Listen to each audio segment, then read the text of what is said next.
Chapter 49-44. Patriarchy was frightened at the same time.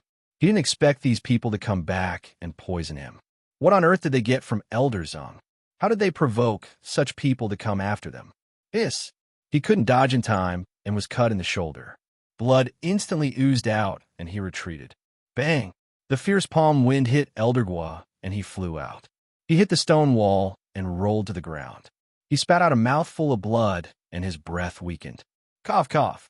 Old Gua supported himself against the wall and wanted to stand up, but he saw that the two people's attacks were already coming towards him. At this moment, he who had nowhere to run or retreat thought that he would be hit by the palm. Unexpectedly, a furious roar sounded out, followed by an extremely fast figure that flashed past and bit him to the side. Divine Beast! The three people who were attacking him narrowed their eyes and stared at the lion who suddenly jumped out. Elder Guo was stunned when he saw that the lion saved him. Then, anxiety appeared in his eyes. Why are you here? Take your master away from here. The lion glanced at him and said, Master asked me to save you. Elder Guo heard this and opened his mouth, but he didn't know what to say. In the evening, when he found out that Yin Shi had gone out to the night market, he told the gatekeeper to leave someone to wait for her. When something happened at night, he was glad that she went to the night market and did not get involved in this matter.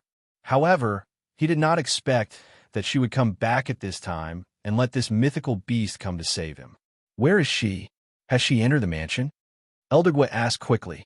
In the front yard, the lion said. Elder Gua's face changed, and he said, I don't need you to protect me. Go and protect her. She's not a match for these people. Take her away quickly. Even though she was Emperor Qing's disciple, these people had obviously set up the bounded domain and array to kill everyone here. How could they let a child leave alive? Immediately, Old Gui yelled at those people. We have no enmity with each other. Isn't it too cruel for you to annihilate our family like this? You're protecting someone you shouldn't protect and taking something you shouldn't take. So what if we kill you? The old man among the three snorted coldly. Obviously, he didn't care about the divine beast and the two people in front of him. I'll go get Elder Tsung to hand over the item to you. Can you stop now? The injured Yu clan elder asked with an ashen face, panting heavily. He knew that if they continued to fight, the two people would be no match for them.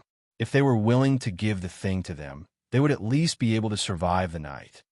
It's the same after I kill you, the old man said and attacked the elder Yu. It was also at this moment that a black soul shadow floated out from one of the people. He floated in the air and coldly looked at the people who were fighting. His gloomy voice was filled with displeasure. You took so long to retrieve something. What a bunch of trash. With a shout, an invisible pressure came crashing down from above towards Old Gua and the Yu clan's old ancestor. Because of this attack, the two people spat out blood and quickly retreated. They looked at the soul shadow in shock and saw that he had already floated to a guest room in the courtyard. Not long after, he heard a shrill scream coming from inside, followed by silence. Chapter 49-45. Not long after, a soul shadow floated out from inside. Merely at this moment, that soul shadow was holding something that was suffused with a dim light in his hand. That thing was the size of a bracelet, and at the side there were two small bells. At this moment, this thing was floating above the palm of that soul shadow, as if he was unable to hold this thing. He came to the side of one of them and said, Keep it. Yes, my lord. The middle-aged man responded respectfully and quickly took the item and put it away. That soul shadow swept a glance at those two old men and was too lazy to make a move. Just when he was about to enter the body of that middle-aged man to rest, he felt an extremely pure aura. Innate spiritual body? His eyes narrowed, and light flashed in his eyes, and he flew towards the place where he felt the aura. At this moment, in the inn, Feng Jiu was waiting for Songmi, and Yu to return. Merely, the more she waited, the more she felt that something was wrong. From Yu's mouth, she knew that the location of the Yu family was not far from the West Street in this inn. It was reasonable to say that they were only going to say goodbye and would not stay for long, so why hadn't they returned yet? Although was following them, her heart was still not at ease.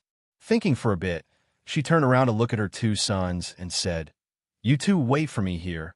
I will go and see why they haven't returned yet." "Okay, we will wait for Mother here," both of them replied. Feng Jiu revealed a smile and rubbed their heads, saying, "The night is getting late. You two don't run around. Obediently wait here. Mother will return in a while." After saying this, she directly rushed out of the window, and with a flash, she rushed into the night. At this moment, at the entrance of the Yu residence, that middle-aged man's head was bleeding, and blood flowed down his cheeks, adding a bit of bloodthirsty aura to his originally ferocious face. He was gasping for breath, fiercely staring at that young girl who was holding a frying pan and kitchen knife in her hands. That frying pan was bigger than ordinary, and at this moment, it was suffused with a strong airflow. With one look, he knew that it was a treasure. Merely, he never knew that there was someone whose treasure was a frying pan. Only the heavens knew that when the bottom of the wok smashed into his head, even with his cultivation protecting his body, his head actually bled from the impact. There was also that kitchen knife. Although it was called a kitchen knife, it was more like a bone knife that was used to chop large bones. The edge of the knife was cold and extremely sharp. With these two things in hand, he had been fighting with her for so long, but he was still unable to kill her. One had to know that this woman looked no more than 15 or 16 years old, especially when she was protecting the little girl behind her. These two people were so weak that they couldn't even be seen. Normally, one move would be enough to deal with them. But right now, even though the young girl's body was heavily injured, she still stubbornly protected the little girl and did not retreat in the slightest. If this continued, it would not do. Roar! Just as he was about to attack again, he suddenly heard a lion's roar. A lion suddenly pounced at him from the side. He was shocked and quickly counterattacked. "Big sister me, how are you? Are you all right?" Yu worriedly looked at her. Yu's body was full of big and small injuries, but all of them were because of her protection, so she wasn't injured by that person. "You have to quickly leave and go to the inn to find Master. This place is too dangerous, go." Taking advantage of the lion entangling that middle-aged man, Songmi protected her and went towards the entrance, wanting to send her away from this dangerous place as soon as possible. Chapter 49-46. Suddenly hearing that voice, Songmi's heart sunk, and instinctively protecting Yu behind her, then vigilantly looking towards the direction of the voice, she saw that it was not a person, but a soul body. "Quickly go, Songmi, push her to leave towards that door." "You think you can leave?" That soul body sneered, and with a wave of his hand, Yu, who was running towards the door, as if she had touched some kind of barrier, bounced back and fell on the ground. Seeing this, the uneasiness and worry in Songmi's heart became more and more deep. They were trapped. They couldn't escape. "Who are you? What do you want to do?" Songmi shouted loudly, then raising the kitchen knife in her hand, she pointed it towards that soul body. That soul body shot a glance at the frying pan in her hand, and a trace of dark light flashed through his eyes. "Cooking God Song Clan's person? Yes. If you're sensible, it's best not to touch us. Otherwise, our Song Clan will not let you off." Clearly feeling the terrifying and powerful soul body before her eyes, Songmi could only attempt to use Song Clan to scare him off, but she also knew that the aura of this soul body who was unknown whether it was a human or a ghost was so terrifying. Moreover, recognizing that she was a person of Song Clan, she feared that he would not be easily scared off. Hee, insignificant Song Clan, nothing more. He sneered, then shooting a glance at Songmi he waved his hand and brushed her aside. Bang! Almost without any power to resist, she was brushed aside and knocked against the stone wall. Songmi screamed miserably. Then after knocking against the stone wall, she rolled on the ground and spouted out a mouthful of blood. PFFF. Big sister me, you cried out in alarm, then ran towards her. A child with innate spiritual body, truly rarely seen. This smells really fragrant. That soul body blocked in front of you, and with an intoxicated expression, He smelled that pure and rich spiritual chi from her body. "Get lost." You angrily took out her whip and lashed towards him. "Shio!" The red whip, as if a flame, suddenly attacked and lashed towards that soul body in front of her. That soul body had an intoxicated expression, squinted his eyes. Perhaps he felt that this child's attack also couldn't injure him, so he didn't care about it. However, when he felt an intimidating and fierce aura with a terrifying power attacking him, he was shocked. He opened his eyes and saw a red light flashing in front of him. The speed was too fast for him to see clearly, but he instinctively felt danger and dodged.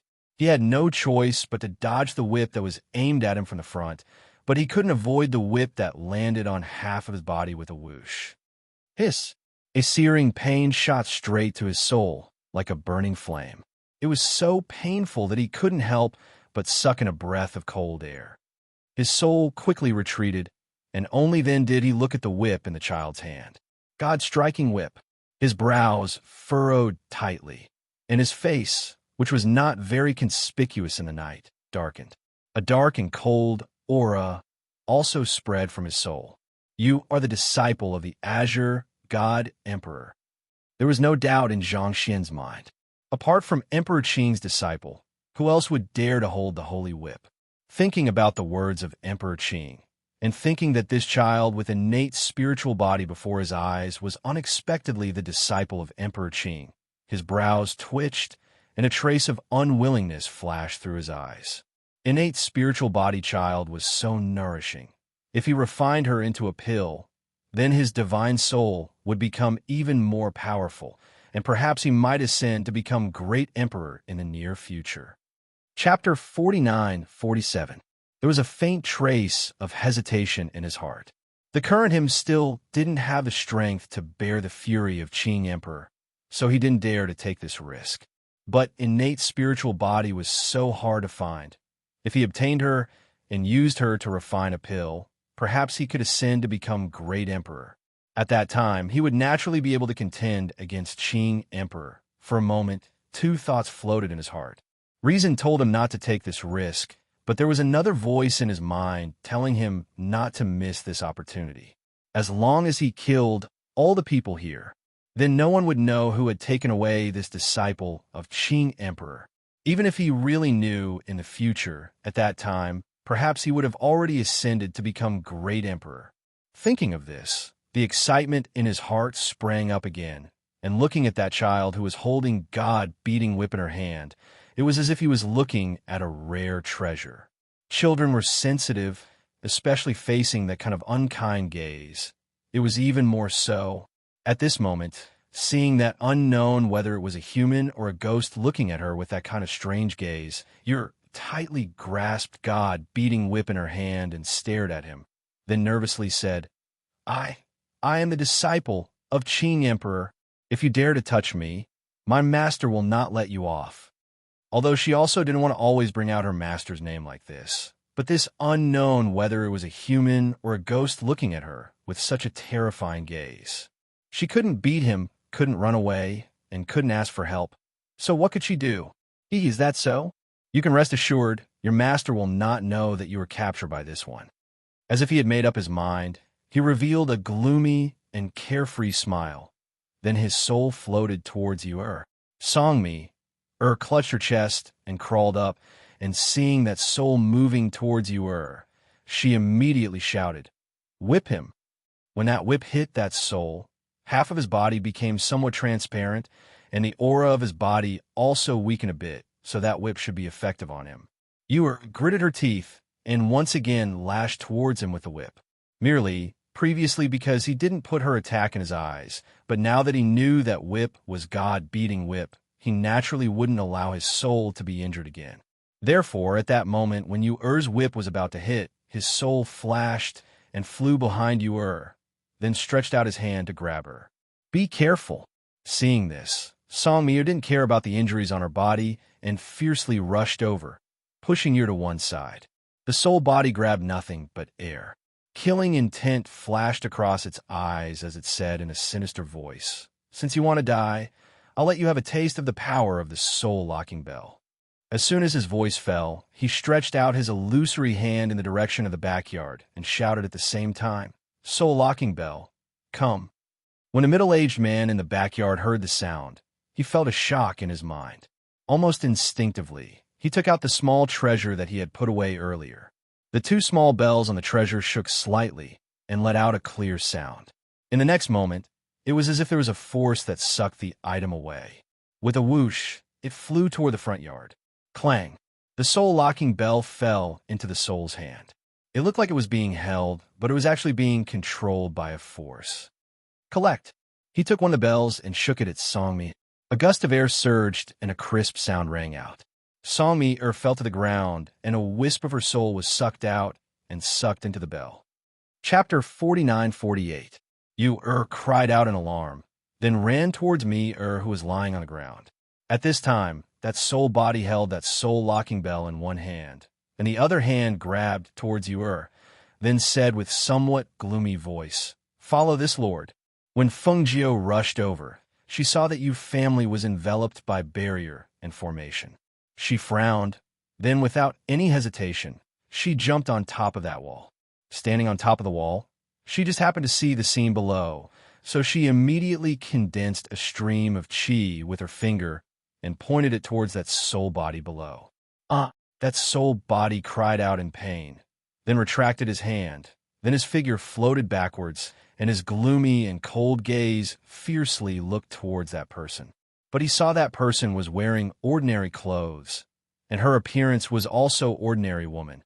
And the only thing that made people frightened was that her ice-cold eyes contained killing intent. "Who are you? Dare to spoil this lord's good matter?" He gloomily shouted, and vigilantly stared at that person who had suddenly appeared. Fengjiu came to the side of Yu. Then, sizing her up, she asked, "Are you okay?" Yu knew that she couldn't let other people know the relationship between her and her mother. So when she saw her mother, she didn't call out, rather shouted, "I am fine," but he pulled out the soul of big sister Miur and used that thing in his hand.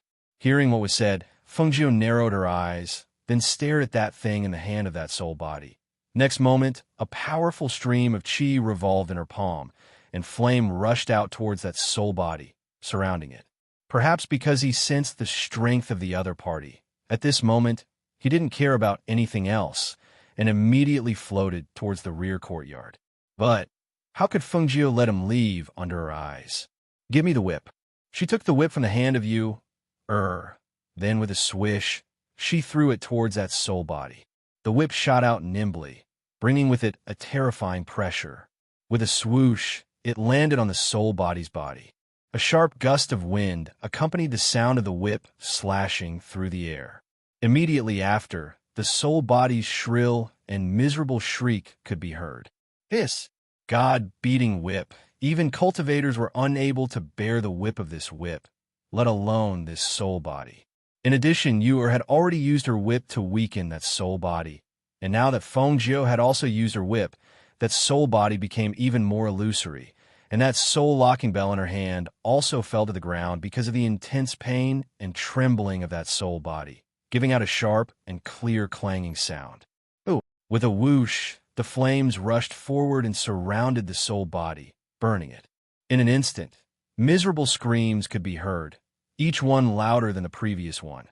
The spiritual power in Fengjiu's hand turned, and the bell that had fallen to the ground fell into her hand. She glanced at it, then looked at the soul body that had been burned to ashes and disappeared into the air. This was only a wisp of soul, not the person's actual body. Destroying this wisp of soul was equivalent to crippling the person's arm. Although the injury was serious, it was not fatal. Thus, this wisp of soul was destroyed, but the person was still alive. Seeing that person who was bitten by a lion was fleeing towards the rear courtyard, Yu hastily said, "There are still several people in the rear courtyard. Lion, stay behind to look after me. You come with me," Fengjiu said, then glanced towards that lion, and simultaneously carried Yu towards the rear courtyard. "Quickly withdraw. Master's soul body has been extinguished." That middle-aged man who had fled to the rear courtyard shouted in panic. But before he could finish speaking, a flame changed into a sharp arrow and attacked from behind. Chapter 49:49. That person screamed as his body was penetrated by that fire arrow. His entire body fell to the ground while spitting out a mouthful of blood. He struggled on the ground while patting the burning flame on his body.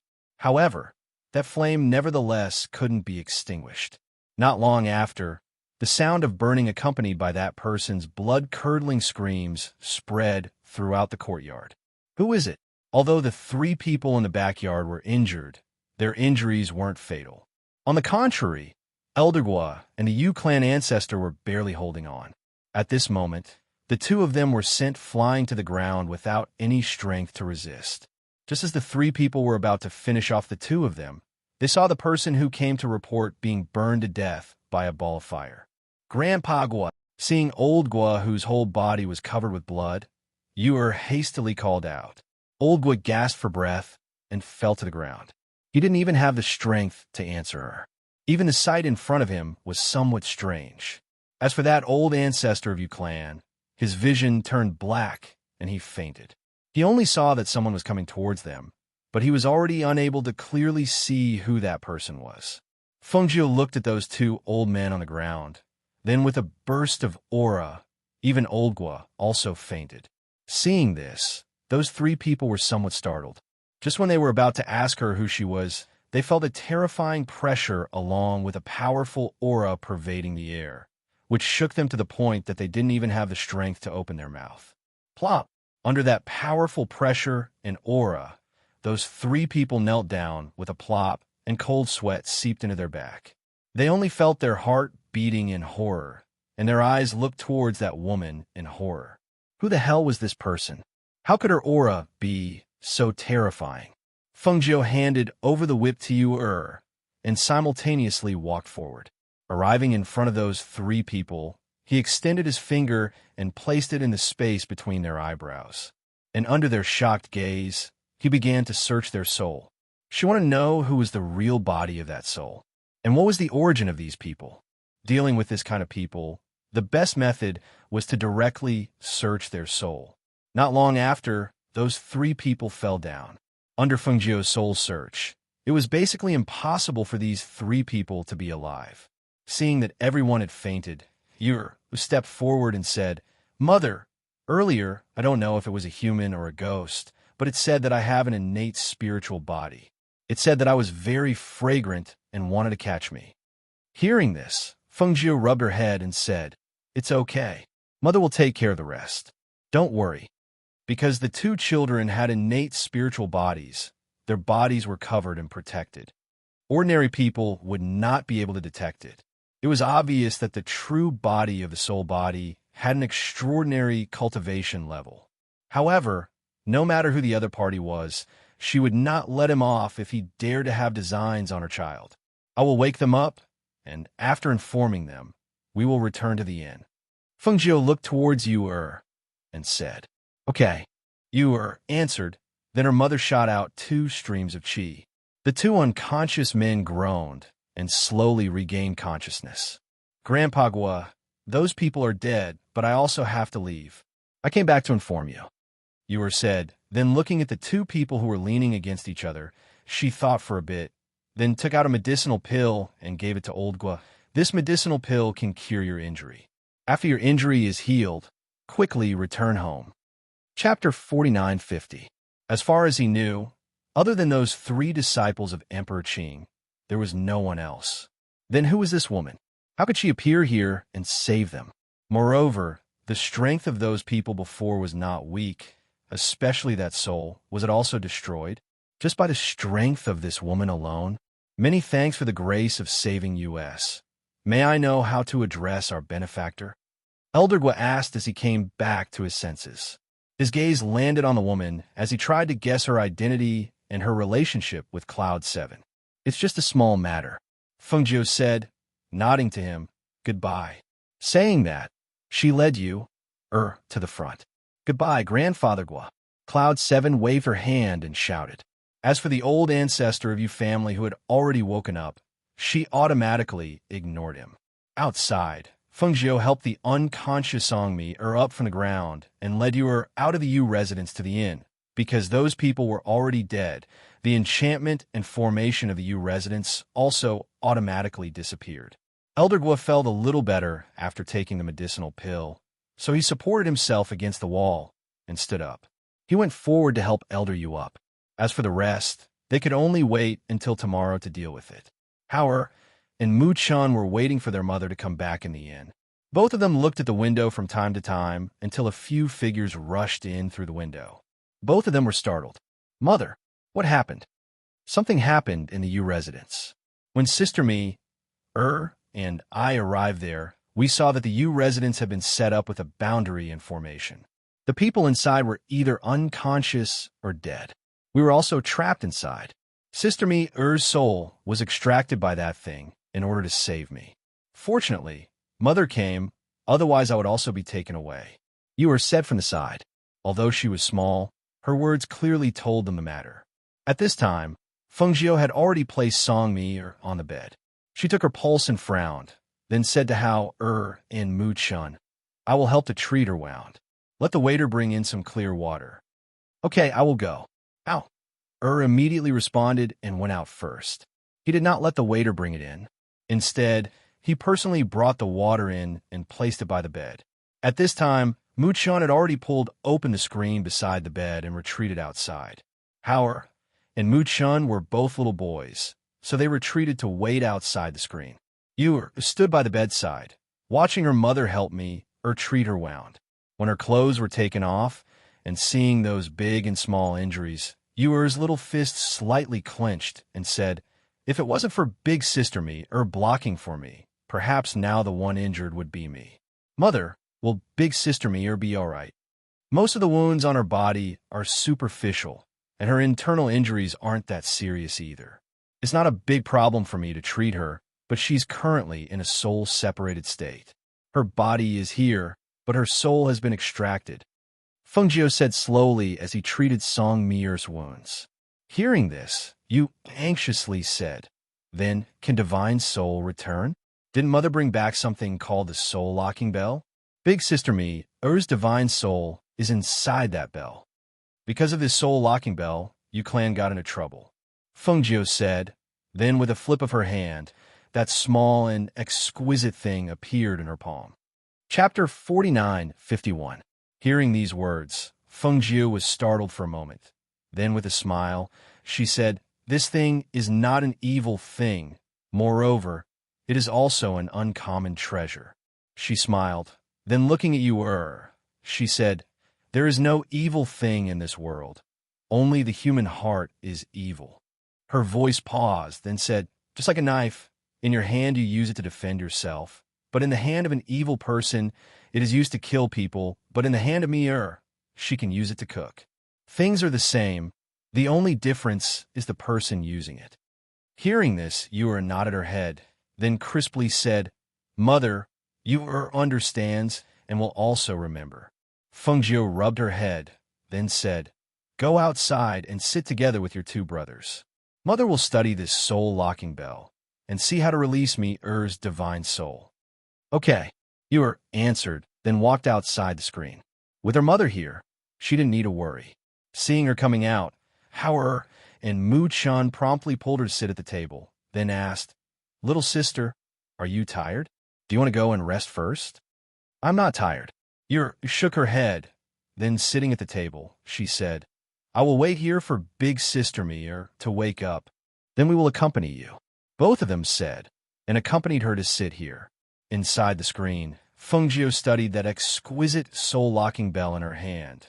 Then, taking one of the bells, she poured in spiritual power and lightly shook it. Then a wisp of soul visible to naked eyes floated out. Seeing it was Song Mi, she immediately guided her soul to return to its place. Seeing the soul and body fusing together, she relaxed, then reached out her hand to check her pulse. After checking that there was no big problem, she got up and walked outside. "Mother, how is it?" Seeing her coming out, Yu promptly trotted forward. Her divine soul has already returned to its place.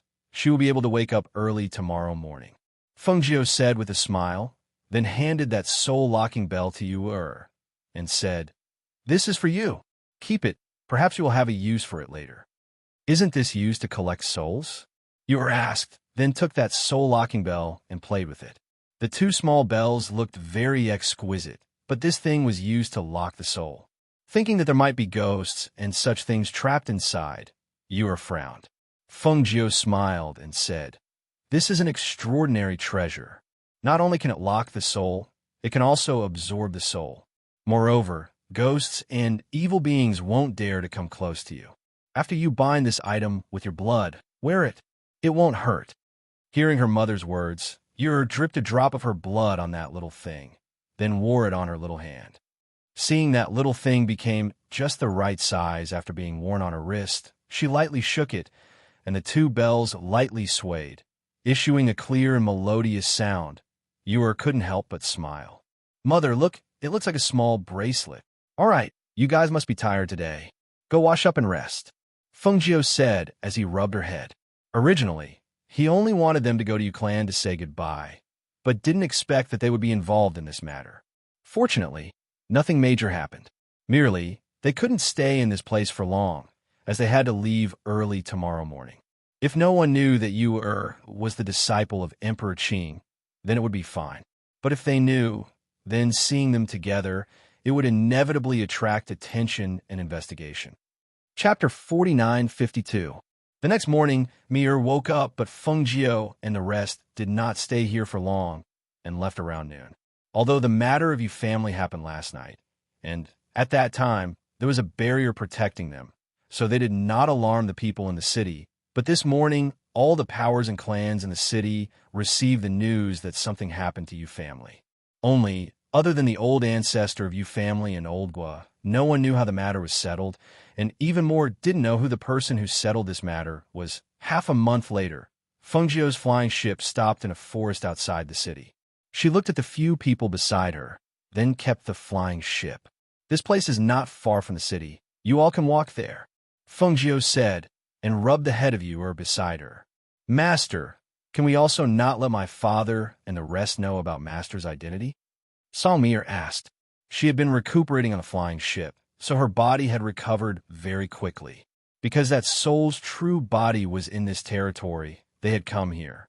Also, because her house was in the city just ahead, she had asked her to send them here. When the time came, she would go to work, and she would wait for her with the 3 children at her house. "Now is still not the time," Feng Jiu said, looking at the 3 children. "Since we are already here, won't Master go in with us?" Song Mi looked at her and asked. Feng Jiu shook her head and said, "Just help me take care of the 3 of them. After I finish my business, I will come to Song family to pick you all up." She was preparing to take care of that power, so it was naturally not good to take the 3 children with her.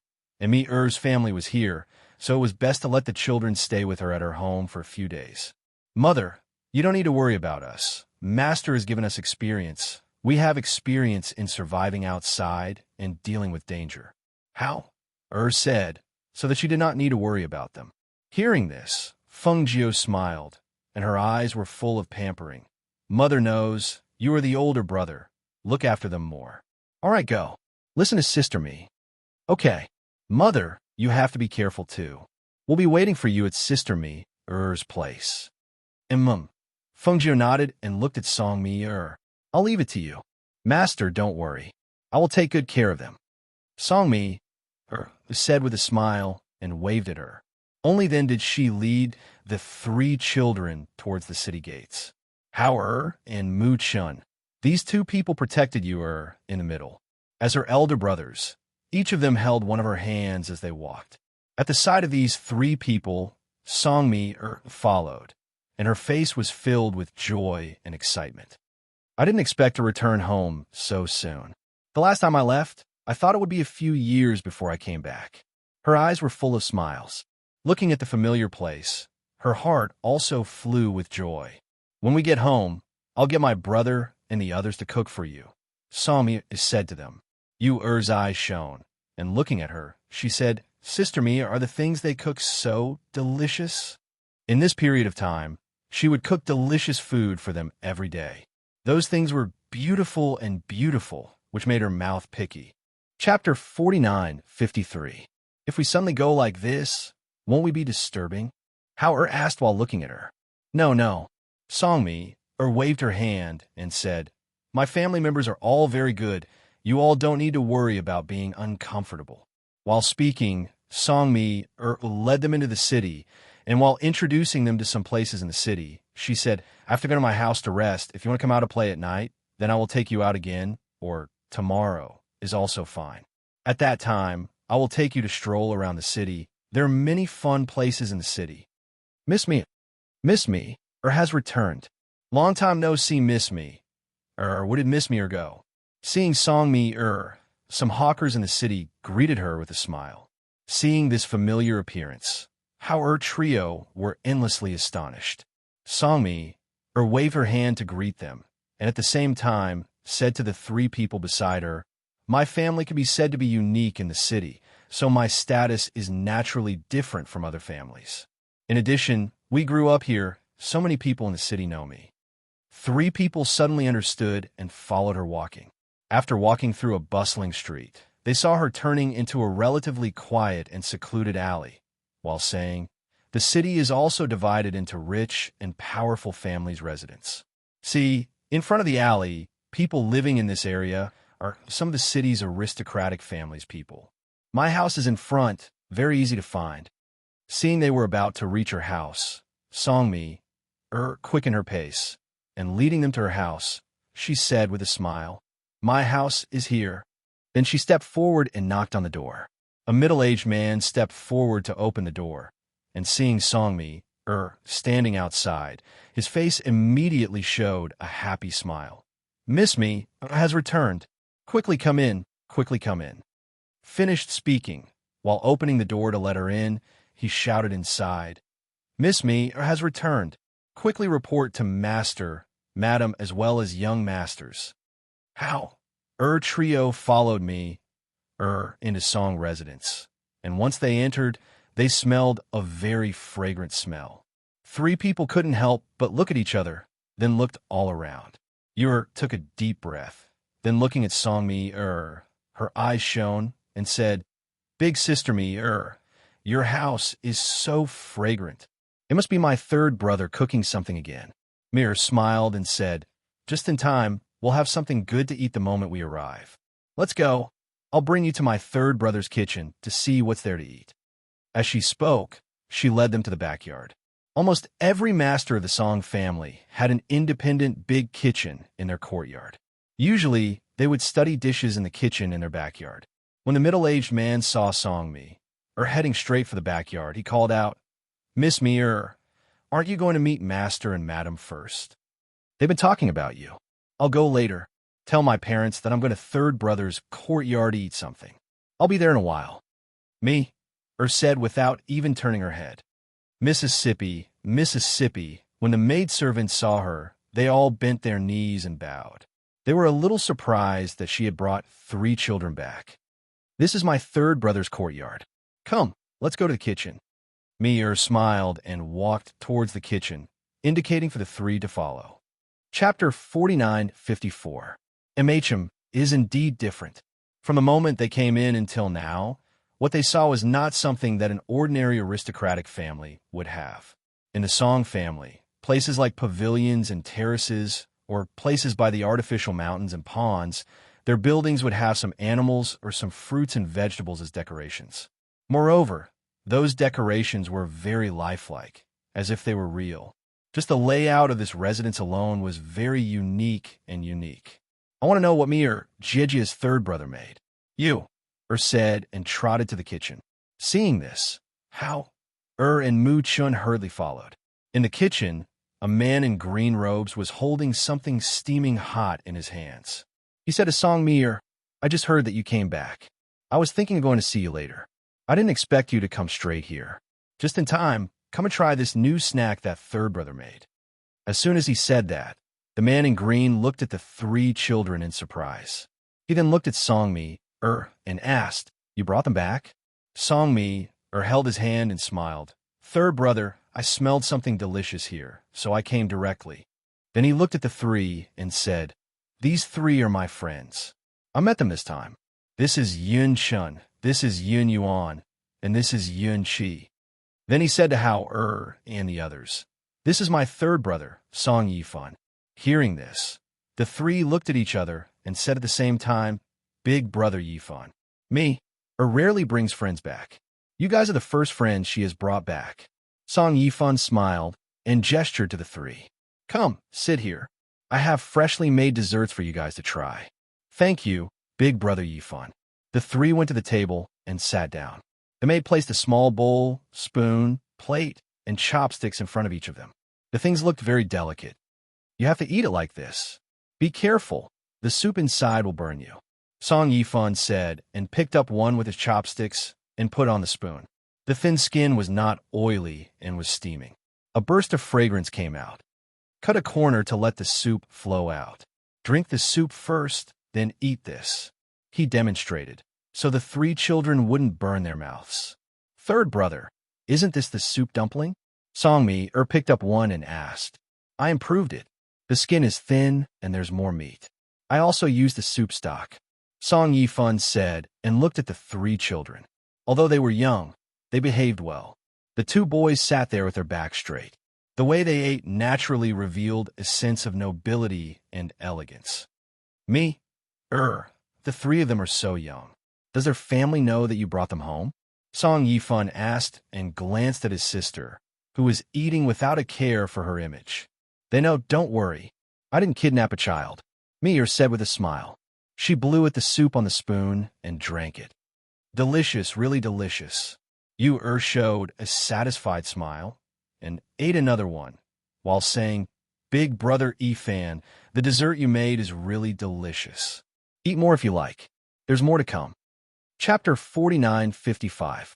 We knew that little sister would come to your place the moment she came back, Song family's second son said with a smile and looked inside. When he saw his sister, he also saw the three children.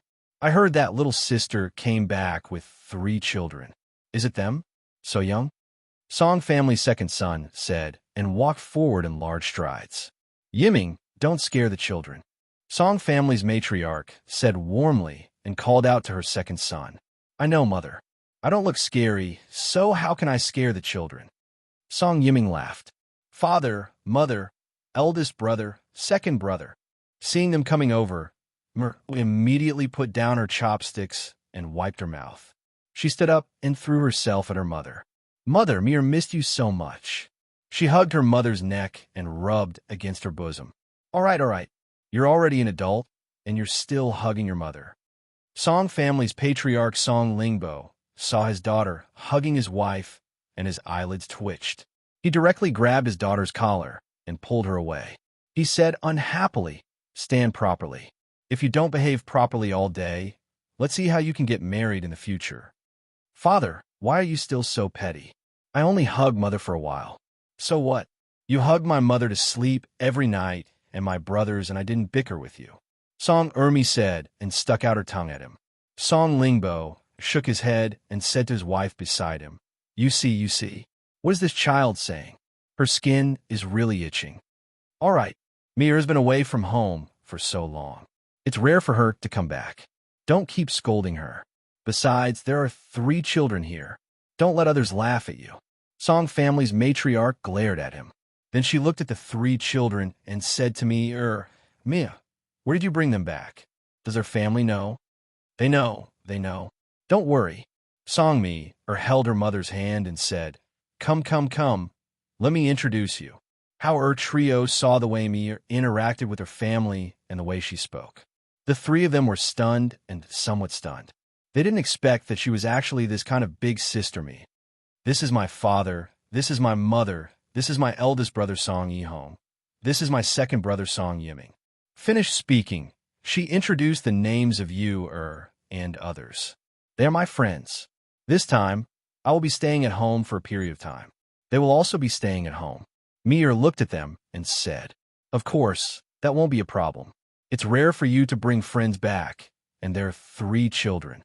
Naturally, we have to treat them well." Song family head said, "But you also know that your brothers sometimes go into the kitchen and don't come out for a few days, so you have to take care of them." Yes, I know." Mir nodded. Song Yihong looked at the three children thoughtfully. After a pause, he said, Their names are familiar. I heard that the 3 disciples of Emperor Qing also called them by these 3 names. Is there any connection? Hearing this, the Song family members looked at each other, then looked at the 3 children in surprise. Finally, they turned to Song Mir and asked silently. Song Mir was startled and asked in astonishment, "Big brother, how do you know the names of the 3 disciples of Emperor Qing?" Chapter 49:56. After all, it was Emperor Qing who said it himself. At that time, he also asked around, so he knew most of the 3 disciples of Emperor Qing and their names. Today, the 3 people his sister brought back were very similar to the disciples of Emperor Qing in terms of age and name. That was why he asked this question.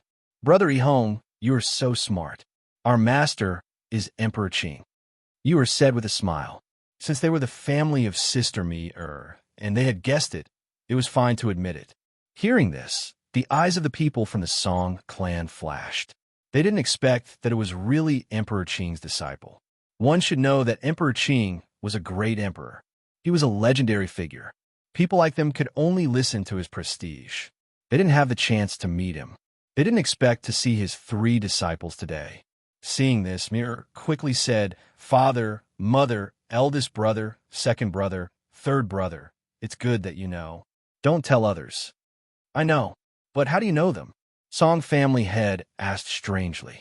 "Hee, I will tell you later. I can't tell you now," Mir said mysteriously. Okay, take care of them. They rarely come to the city. Tomorrow, let your eldest brother and the others accompany you to the city." Song family head said, and said to Hao and the others, "You can treat this as your own home. If you need anything, just ask me, and let her arrange it for you." "Thank you, Uncle Song." Hao bowed. "Thank you, Uncle Song." Mu Chun and Mu Yu imitated their elder brother and bowed to express their gratitude. "Third brother, make some food for the children. When they are full, take them to rest for a while," Patriarch Song said, then looked at Song Mir and said, "Come with me." Then he turned around and walked back with his hand behind his back. Seeing this, Song Mi said to the 3, "You eat at my third brother's place. I will come and take you to the yard in a moment." Then she said to Song Yifan, "Third brother, help me take care of them." Then she quickly left the yard. Seeing that their parents and little sister had left, the 3 Song brothers couldn't help but smile. Looking at the 3 children, the eldest Song brother said, "Come, sit here. Third brother, bring 2 more baskets of desserts. It just so happens that I'm hungry."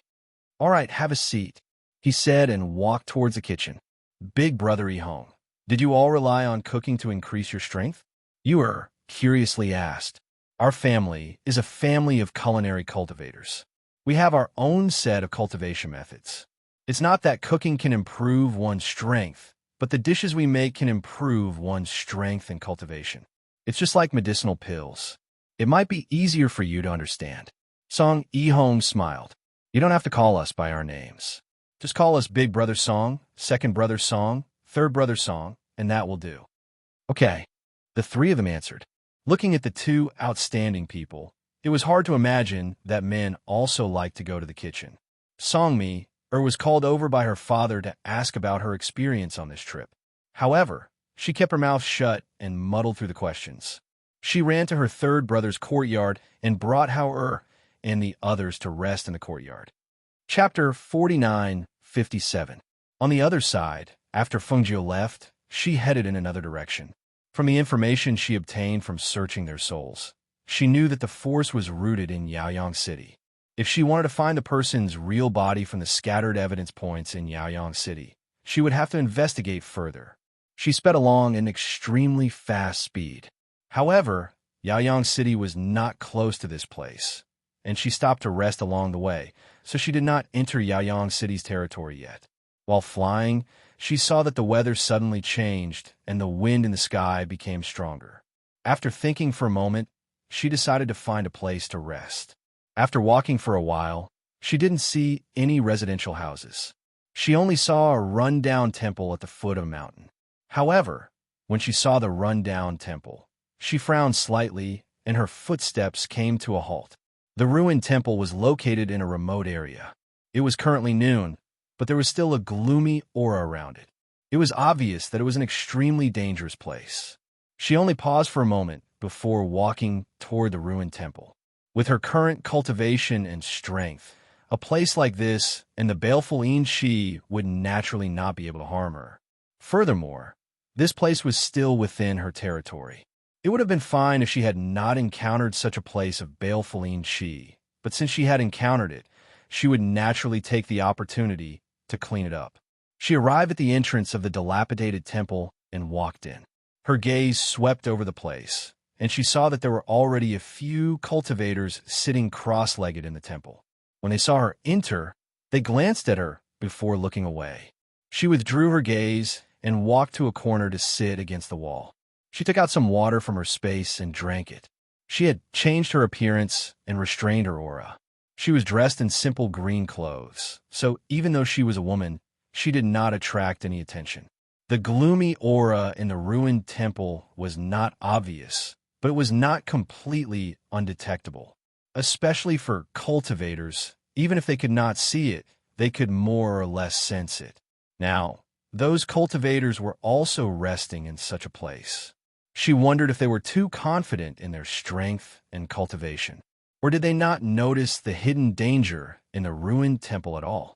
After drinking 2 mouthfuls of water to moisten his throat, he listened to the wind gradually become stronger. The wind blew in the dilapidated temple and the sky darkened. It seemed that a heavy rain was inevitable. Although cultivators could use spiritual energy to protect their bodies, if it wasn't an extremely urgent matter, it was fine to stop and rest to avoid the rain. Moreover, this was a place filled with energy. Seeing that the storm was coming fiercely, she decided to take the opportunity to close her eyes and rest for a while. At that moment, she put away the water and closed her eyes to rest. The corner she was in was sheltered from the wind outside, and with the spiritual aura protecting her body, she didn't feel cold even though the wind was strong. After a while, he could faintly hear the sound of rain falling, gradually becoming louder and louder. The wind and rain were accompanied by the sound of muffled thunder. Perhaps it was because of the change in the weather and the howling of the wind and rain, but the atmosphere in the ruined temple gradually cooled down. Why is it getting colder and colder? This wind is giving me goosebumps, a cultivator in his 20s said as he rubbed his arms. Another person said, "There's a door over there. It'll probably be better if we use the door to block the wind." Chapter 49:58. I didn't think that there would be so many people passing by today. There are 2 carriages in front of us. They are probably here to take shelter from the rain. The cultivator in his 20s said in astonishment. He peeked through the crack in the door and saw that as their carriages drew closer, a person peeked out from the front carriage to take a look at the dilapidated temple before returning to sit in the carriage. At the same time, the 2 carriages and their entourage began to retreat until they stopped at the side of the road about 100 meters away. Strange, why are they retreating? The cultivator in his 20s said in surprise as he looked at the 2 carriages 100 meters away, as well as the entourage accompanying them. They are probably afraid of this fiend land and don't dare to come. A middle-aged cultivator sneered. He crossed his arms and closed his eyes to rest. A group of cowards. What fiend land? The other 2 cultivators asked with knitted brows. It's this ruined temple. Didn't you notice that the Shi here is heavier and is accompanied by a wave of killing intent? As the middle-aged cultivator spoke, he glanced at the 2 and said, "It wasn't raining before, but now that it's raining, the Shi here is heavier and the aura is colder." When the 2 heard this, their expressions changed and they immediately stood up. "We didn't notice it, but since this is a place like this, we naturally can't stay here for too long lest we bring trouble to ourselves." With that, the 2 walked towards the entrance of the ruined temple. They looked at the middle-aged cultivator who was still sitting, the young cultivator who was standing by the door with a confused expression, and the azure-clothed woman who was sleeping in the corner. After hesitating for a moment, the middle-aged cultivator kindly reminded them, "I heard my master say that fiend Shi is not normal.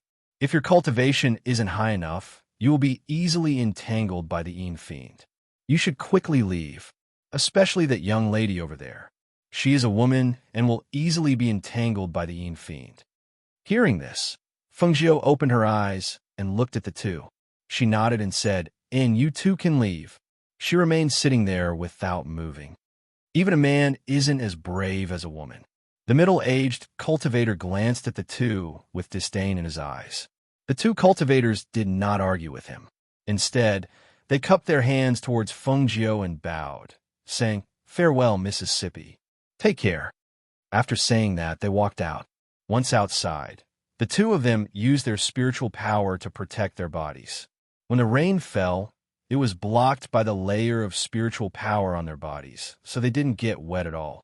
Although using spirit force to protect their bodies consumed too much spirit force, the two of them had no other choice. They just wanted to get as far away from this place as possible, so they used spirit force to protect their bodies while flying through the wind and rain. There were two carriages by the side of the mountain road.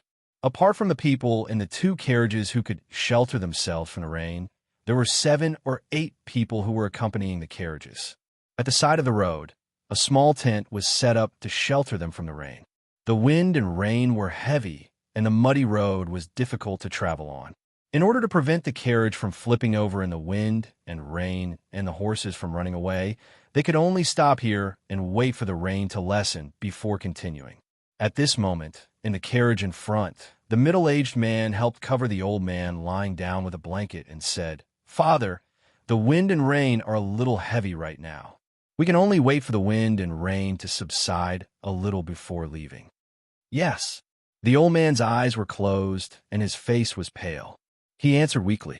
Chapter 49:59. The baleful Yin Qi in that place is too strong. The middle-aged man frowned and said, "But aren't there people hiding from the rain there? If they aren't afraid, then we don't have to be."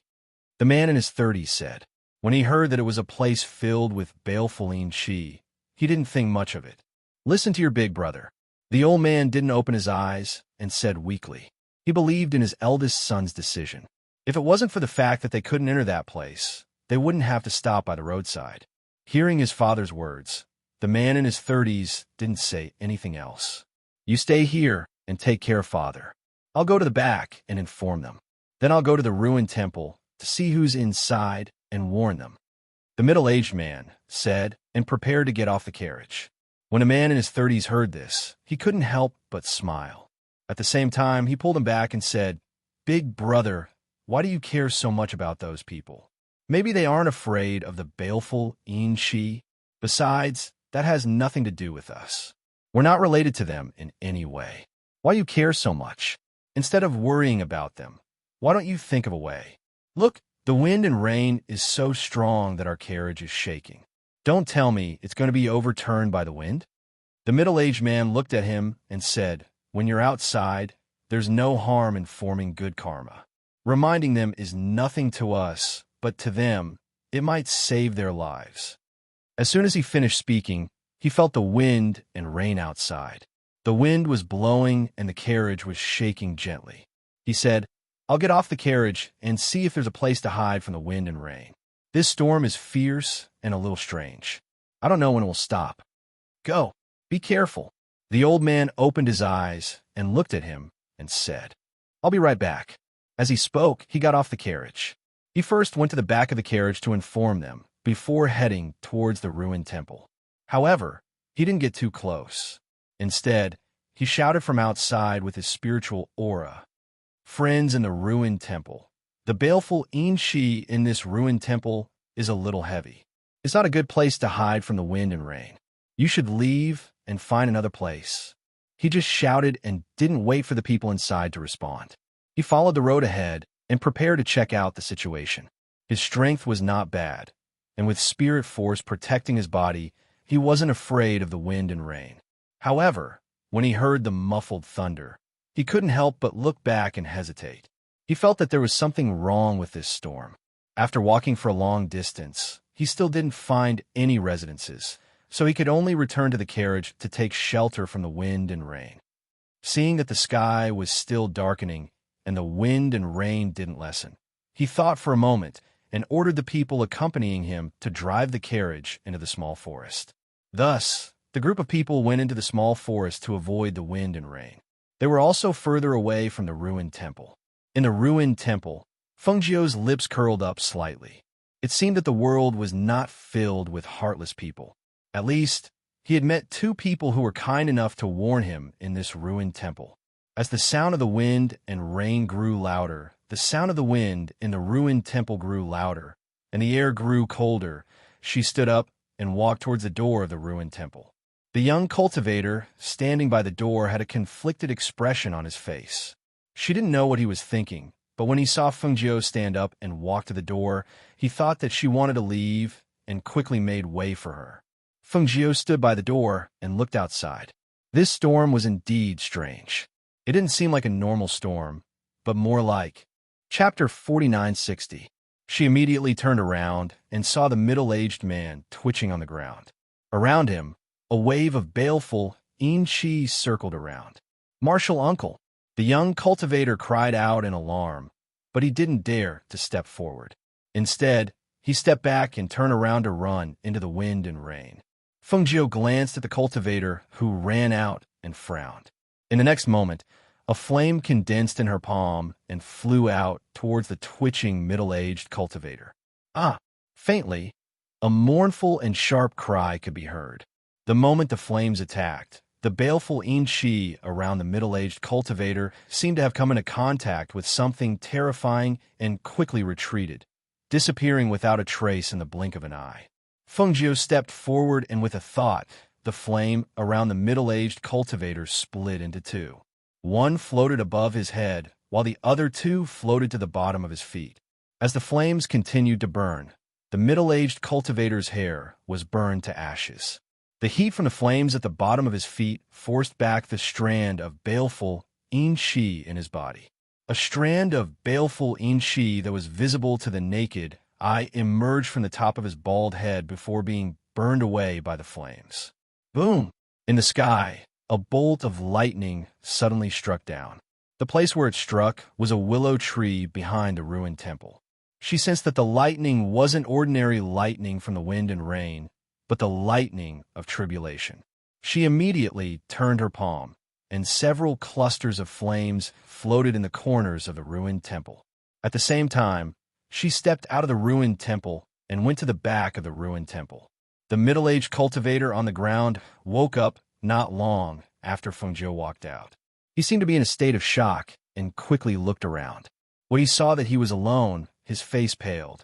Thinking of the feeling of losing control from before, he no longer cared about the wind and rain outside and quickly ran outside. However, when he ran to the entrance of the ruined temple, he was bounced back. It was as if there was something invisible blocking him, preventing him from leaving. "Help! Help! Let me out! Let me out!" he shouted, trying to use his own strength to break through the enchantment formed by the baleful yin energy. However, the wind and rain outside were heavy, and the muffled thunder was even louder. The baleful yin energy inside seemed to have been awakened, howling and roaring in this ruined temple. However, it seemed to be trapped by something, unable to break free. Behind the ruined temple, Feng Jiu stood in the wind and rain. Due to the protection of his spiritual aura, the rain automatically avoided him. Her gaze fell on the willow tree that had been struck by lightning. She looked at the dense, baleful yin qi that was spreading out from the center of the willow tree. Originally, he felt that there was something wrong with the wind and rain. Now, it seemed that the source of the baleful yin qi in the dilapidated temple was under the willow tree. Moreover, the baleful yin qi wanted to use the willow tree to take shape. One had to know that the willow tree itself had the ability to ward off evil spirits. However, at this moment, the baleful yin energy was coiling around the willow tree. It could be seen that the baleful yin energy was not simple. In the small forest, the middle-aged man who had been slightly startled by the sound of thunder was originally resting in the carriage. At this moment, he stuck his head out and looked towards the ruined temple. He sighed in his heart. That strange movement could even be felt here. It was likely that the people in the ruined temple would not be able to survive. Chapter 4961. Yes, When the middle-aged man heard this, he hurriedly returned to the carriage and helped him sit up.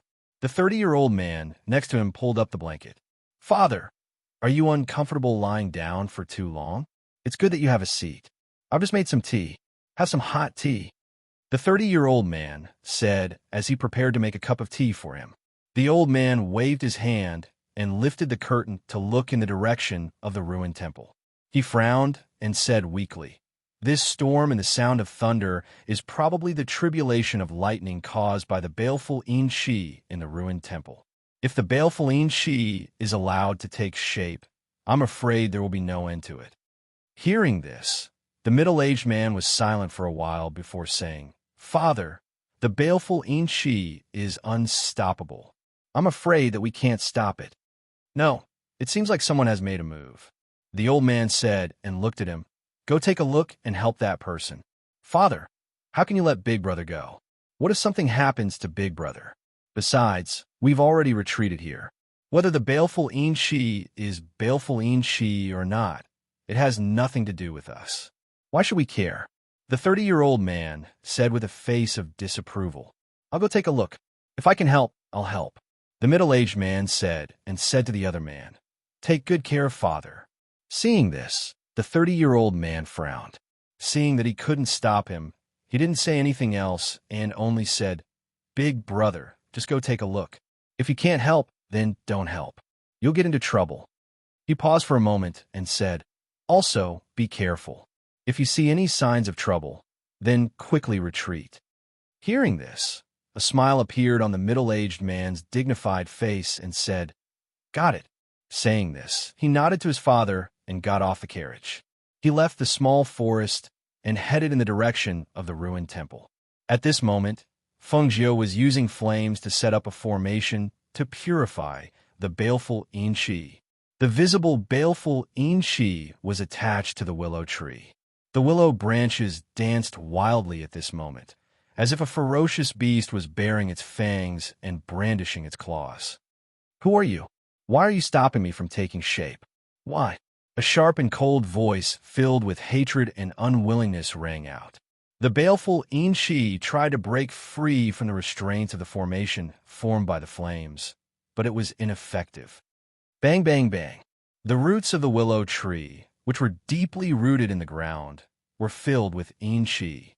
They abruptly emerged from the ground, and the soil and rainwater poured out from the ground. Carrying the In-shi, they attacked Feng Jiu. Feng Jiu's expression was indifferent. She just glanced at the ground and didn't even move her feet. She just lifted one foot. When the willow tree roots suddenly burrowed out from the ground, she seemed to gently step back. Bang! That foot seemed to be light, but it seemed to contain an extremely powerful and terrifying force. In particular, the bottom of her foot caused a ball of flames to ripple outwards like water. The willow tree roots were caught off guard, and the baleful In-shi, which had already been mostly burned away, was burned away. The baleful In-shi that permeated the surroundings, as well as the baleful In-shi in the ruined temple, all condensed into a ball at the willow tree and let out shrill screams. Chapter 4962. He did not expect to see a green-robed woman here. She looked to be in her 20s, but he did not expect her cultivation to be so powerful. He had a decent cultivation base and could see that there was baleful In-shi in this place. Naturally, he also knew how difficult it was to get rid of the baleful In-shi. He thought that the person who did this would be an elderly senior, but he did not expect it to be a woman. He suppressed the emotions in his heart and hid the shock and astonishment in his eyes. His eyes flashed as he looked at the flames under the woman's feet in the wind and rain. If he was not mistaken, it should be the heavenly flame. Only the heavenly flame had the ability to burn away the baleful In-shi. Throughout history, most of the cultivators who possessed the natal heavenly flame were either alchemists or weapon refiners. Which one was this woman? Which type was she? How could she have such a powerful cultivation? Feng Jiu only glanced at the person behind her indifferently before her gaze landed on the willow tree. The flames on the ground swayed and spread towards the center of the willow tree. The ground burned by the flames, not to mention the rain. Even the soil was scorched black and cracked, not to mention the roots hidden in the soil. In the air, the unwilling roar had become somewhat weak. However, it still persisted and asked over and over again, "Who are you? Who are you? Who are you? Who are you?" The middle-aged man behind heard the echoing voice, and his heart trembled. He looked at the green-robed woman. Not only did the Heishi want to know, but he also wanted to know who this woman was. "It's her bad luck to have met me." Fengjiu spoke slowly. Her voice was cold and indifferent. As her voice fell, the flames on the ground had already reached the center of the willow tree and climbed up along the willow tree. A hissing sound accompanied by wisps of black smoke filled the air. After rising into the air, it dissipated between heaven and earth. At the same time, the roaring voice gradually quieted down. Just as the willow tree was completely burned, the originally gloomy and storm-like sky gradually dissipated. The dark clouds that shrouded the sky became weaker, the rain stopped, and the blue sky and white clouds appeared after the storm. There was also a rainbow that stretched across the ruined temple. At this moment, a flame carrying a small rectangular box flew over and stopped in front of her. Fengjiu raised his eyebrows and took a look. He saw that the so-called small rectangular box was actually a small coffin made of ebony wood. "I see."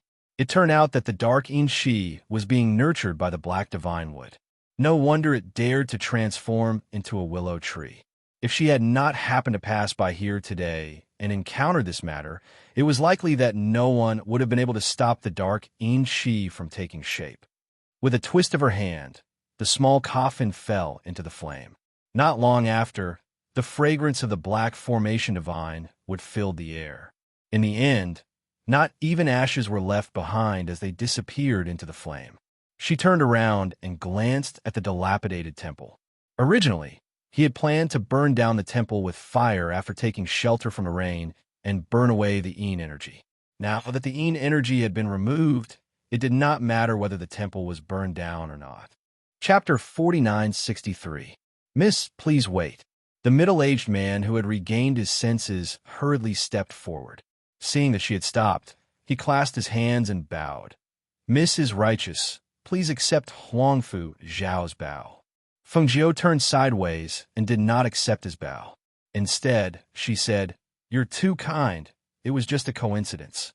This baleful Yin-Shi was extremely powerful. Huangfu Zhao admitted that he did not have full confidence in dealing with it. Miss, however, was able to extinguish it with a flick of your finger. "Huangfu Zhao is sincerely convinced of your skill," he praised. Fengjiu did not speak, only looked at him.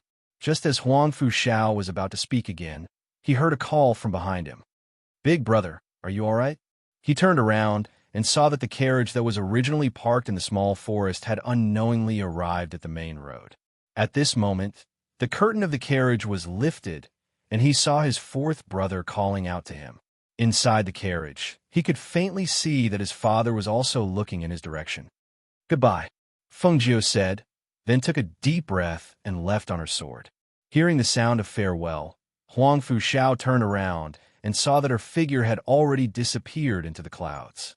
After a while, he could not see her figure anymore. Then, he quickly walked towards the carriage. "Father." He boarded the carriage, looked at his father, and said, "I did not expect that the one who extinguished the baleful Yin-Shi was a girl. Unfortunately, I was just about to ask her about her master, but I did not expect to miss it." He sighed and said, "That girl might be an alchemist." He felt that it was a pity that he missed such a good opportunity to ask. An alchemist who could control the heavenly fire would probably be of a very low level. Furthermore, her cultivation level was unfathomable. All in all, at this moment, there was only the word pity in his heart. If fate wills it, we will meet again. If not, even if we let you know about her master, it has nothing to do with us." The old man said in a weak voice. He covered his mouth with one hand and coughed. "Now that the wind and rain have stopped, brother, can we go?" The man in his 30s said, "Let's go." As he said, he signaled the carriage driver to continue driving. At this moment, a middle-aged cultivator ran out of the ruined temple, mumbling something under his breath. His face was covered in dust, and there was not a single hair on his head. He looked somewhat comical. Marshal uncle, you're still alive? A young man who came out of nowhere shouted and ran towards the middle-aged man. The middle-aged cultivator suddenly revealed a silly smile. He pushed the young man aside and walked forward while muttering to himself. The young man seemed to be stunned for a moment before he hurriedly followed. As for what he was saying, no one cared. Several days later, in a restaurant, Feng Jiu was sitting on the first floor, pouring wine and listening to the people in the restaurant discussing in low voices. Do you know what happened last night? I've heard about it. Didn't they say that a few of the branches of a certain force were destroyed? Now, the people of that force are investigating. Even the big families and forces in the city are alarmed, but no one knows who did it.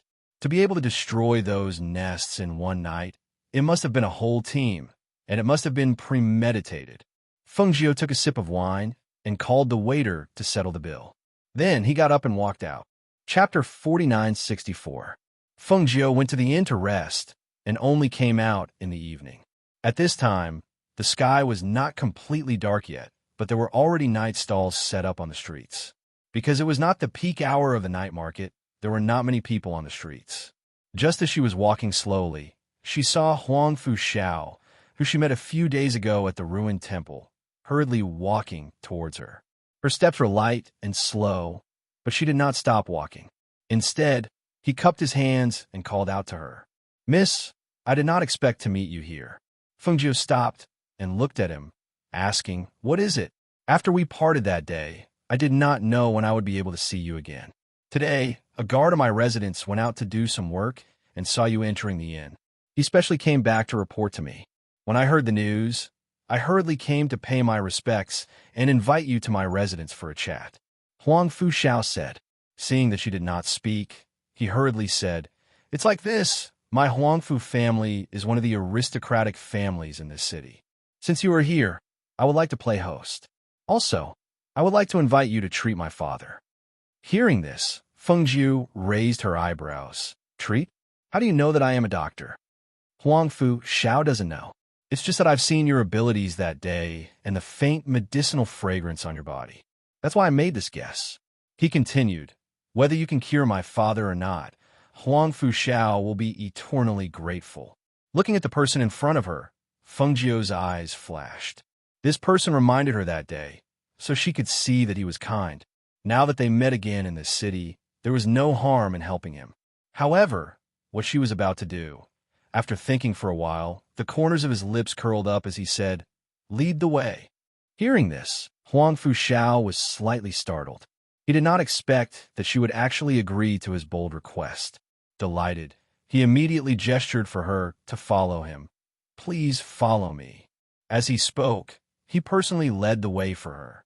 Although there were not many people on the street, it was strange to see this scene. Someone curiously muttered, Isn't that the head of the Huangfu family? Why is he so respectful to that girl? That girl is dressed in green and has an ordinary appearance.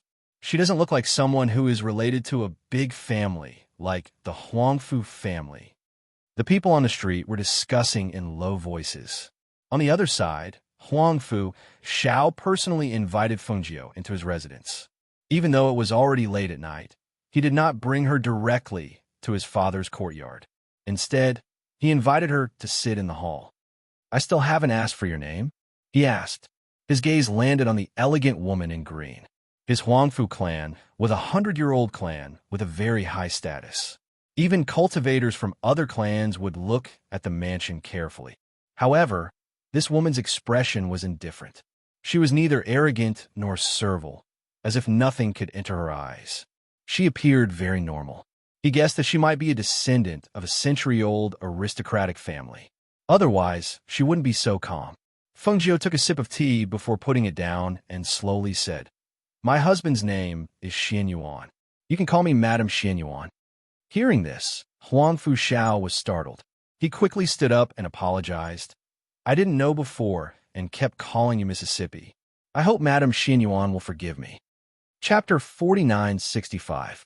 Don't worry, Feng Jiu said and looked at him with a faint smile. You guessed correctly. I am a doctor and an alchemist. I saw your father's condition from afar that day. It shouldn't be some kind of illness, but an old illness that has taken a toll on his lifespan. Hearing this, Huang Fushao looked at her in shock, not knowing what to say. She actually guessed his father's condition from a glance from afar a few days ago. With this kind of ability, he had been taking his father everywhere to seek medical treatment, but he had never met such a person. For a moment, his emotions were in turmoil. He stared at her, and other than shock, there were also guesses and doubts in his eyes. A person with this kind of ability could not be an unknown person. She did not use her own name, but used her husband's surname. Just who was this Madame Xianyuan? Seeing his shocked expression, Feng Jiu smiled. I can cure your father's old illness and prolong his life. However, I need you to do something for me. Huang Fushao suppressed his shock and did not immediately agree. Instead, he frowned and asked with a serious expression, May I ask what Madame Xianyuan needs me to do? Feng Jiu held his teacup and gently scraped the tea inside with the lid. He said slowly, Release the news that you have 1,000-year-old dark soul ginseng. 1,000-year-old dark soul ginseng? Is that the legendary 1,000-year-old dark soul ginseng that can revive the dead and cultivate the soul? He asked in surprise. That's right. Feng Jiu nodded and looked at him with praise. He did not think that he would know about this kind of treasure. Huang Fushao frowned and asked, What is Madame Xuanyuan's intention?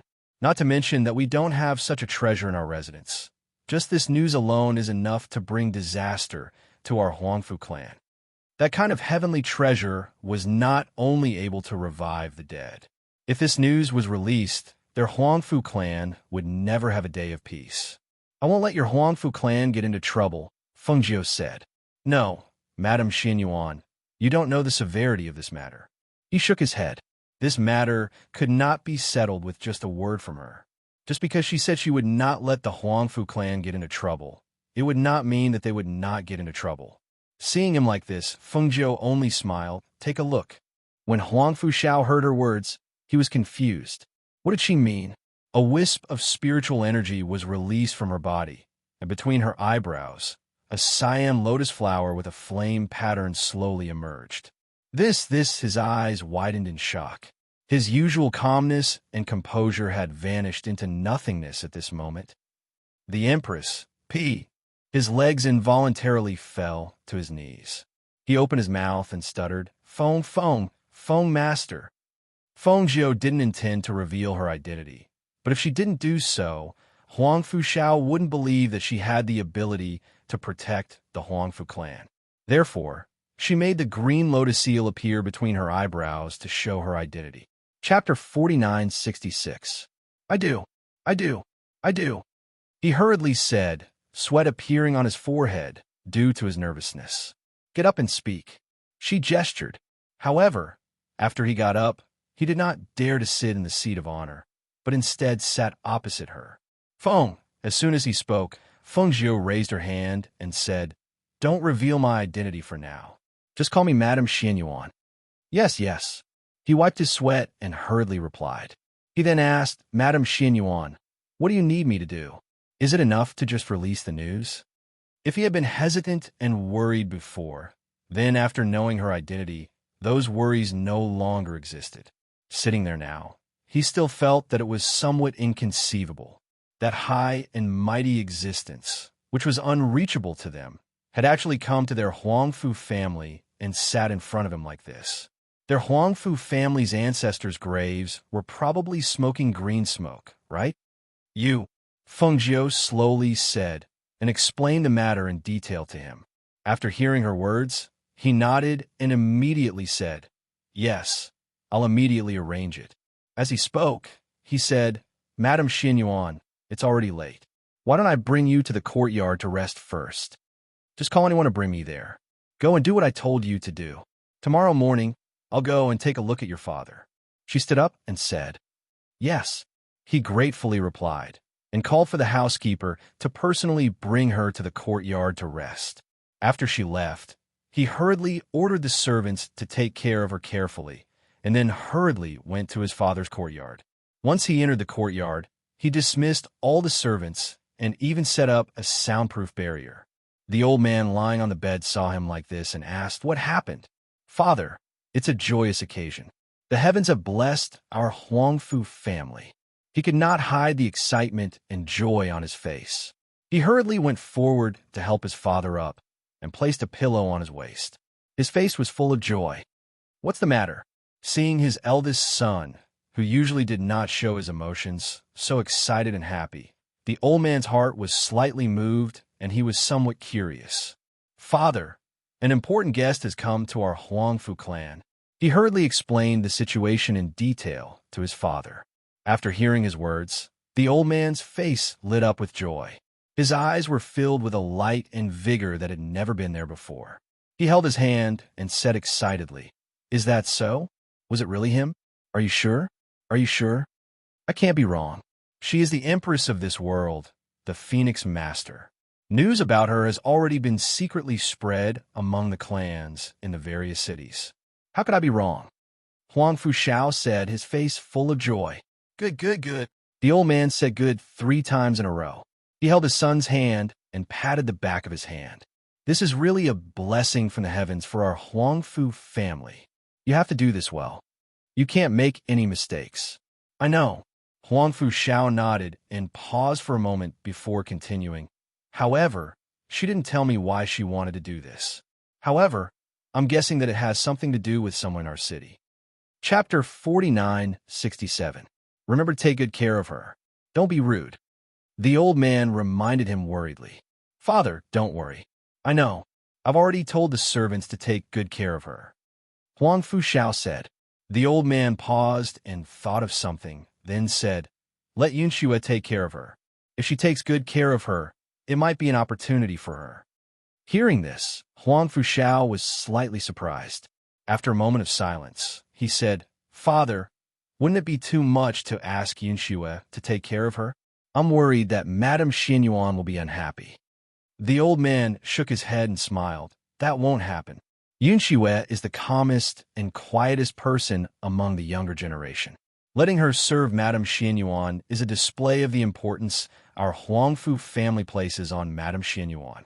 Secondly, Yunxue is a child who knows how to take care of others. As for whether she can catch that person's eye, that will depend on her." Hearing this, Huang Fushao said, "All right, I'll make the arrangements now.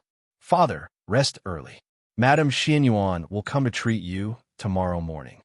Go. The old man nodded and relaxed. The worry that had gathered between his eyebrows because of his body finally dissipated at this moment. Removing the soundproof barrier, Huang Fushao left the courtyard and went to another courtyard. That night, he was excited and excited. After making all the arrangements, it was already late at night. However, even though it was late at night, he still did not feel sleepy. As the eldest daughter of the Huangfu family, Huangfu Yunxue had received the best training from the Huangfu family since she was young. Whether it was her cultivation or her temperament, she was considered outstanding among her sisters. However, she was not competitive and did not talk much. Even though she was the eldest daughter of the Huangfu family, she did not have much of a presence. The only thing that could be said was that the old master liked her very much. When he was healthy, he often gave her pointers on her cultivation. When her father suddenly asked her to take care of an important guest, even someone as calm as her was stunned. She did not understand and was confused. When she asked, she did not get an answer. She only got one sentence from her father. "This is an incomparably honorable guest. It is your good fortune to be able to serve her." She couldn't fall asleep after hearing such a random sentence. She had already sent her personal maidservant to inquire about it. Only then did she know that she had been frightened for nothing. She originally thought that the guest she had to serve was a man, but she didn't expect it to be a madam. After knowing that the other party was a madam, she felt relieved. After packing up early in the morning, she went to the madam's courtyard alone to make preparations. When Fengjiu had just gotten out of bed, he heard a gentle and pleasant voice coming from outside. "Is madam awake?" She, who had always been carefree, opened the door without washing up. As soon as the door opened, she saw a slender young girl standing at the door. She was about 16 or 17 years old, wearing a plain dress. Her appearance was extremely outstanding, and her whole person exuded a clean aura. At this moment, there was a faint smile on her beautiful face. When she saw her, she gracefully curtsied towards her. Huangfu Yunxue greets Madam H.M. Fengjiu, who had just woken up, squinted his eyes lazily. You are the eldest daughter of the Huangfu family. Chapter 4968. Wait outside. Fengjiu didn't say much, but after closing the door, she washed up and changed her clothes inside. After a while, she walked out and saw that breakfast was already served in the courtyard. Madam, ask the kitchen to cook some porridge and stir-fry some side dishes. Have a taste and see if they are to your liking. Huangfu Yunxue spoke softly and walked to the table. She scooped a small bowl of porridge for her and then retreated to the side to wait. Fengjiu saw that she was well-mannered, skillful, and natural, so she walked forward and sat down. Looking at the porridge and several delicious side dishes in front of her, her eyes flashed slightly.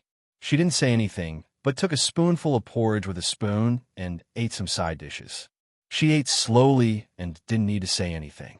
When the porridge in her bowl was finished, Huangfu Yunxue, who was waiting at the side, came forward to add more porridge for her. After she put down her chopsticks and saw that she was full, Huangfu Yunxue quietly ordered the servant girl behind her to clean up the table. Miss Huangfu, isn't it too unfair for you to come and serve me? After Fengjiu finished eating, he stood up and walked a few steps in the courtyard. He looked at Huangfu Yunxue. Huangfu Yunxue was slightly startled. She looked at her and then lowered her eyes and said softly, Father said that Madam is an important guest to the Huangfu family and cannot be neglected. Therefore, he asked Yunxue to come and take care of you. For Father to give such instructions, it shows that Madam is of noble status. Therefore, Yunxue doesn't feel wronged. Fengjiu smiled and didn't say anything. Instead, he looked at Huangfu Xiao, who had arrived at the entrance of the courtyard. Madam Xinyuan. Huangfu Xiao bowed to her and looked at his daughter from the corner of his eyes. Lead the way, Fengjiu said, and walked forward. Okay, Madam Xinyuan, this way please. He hurriedly said and made a gesture to invite Fengjiu to another courtyard. Huangfu Yunxue paused for a moment, then followed them. She was 3 steps behind them at a leisurely pace. The servants in the Huangfu family's old master's courtyard had already been dismissed.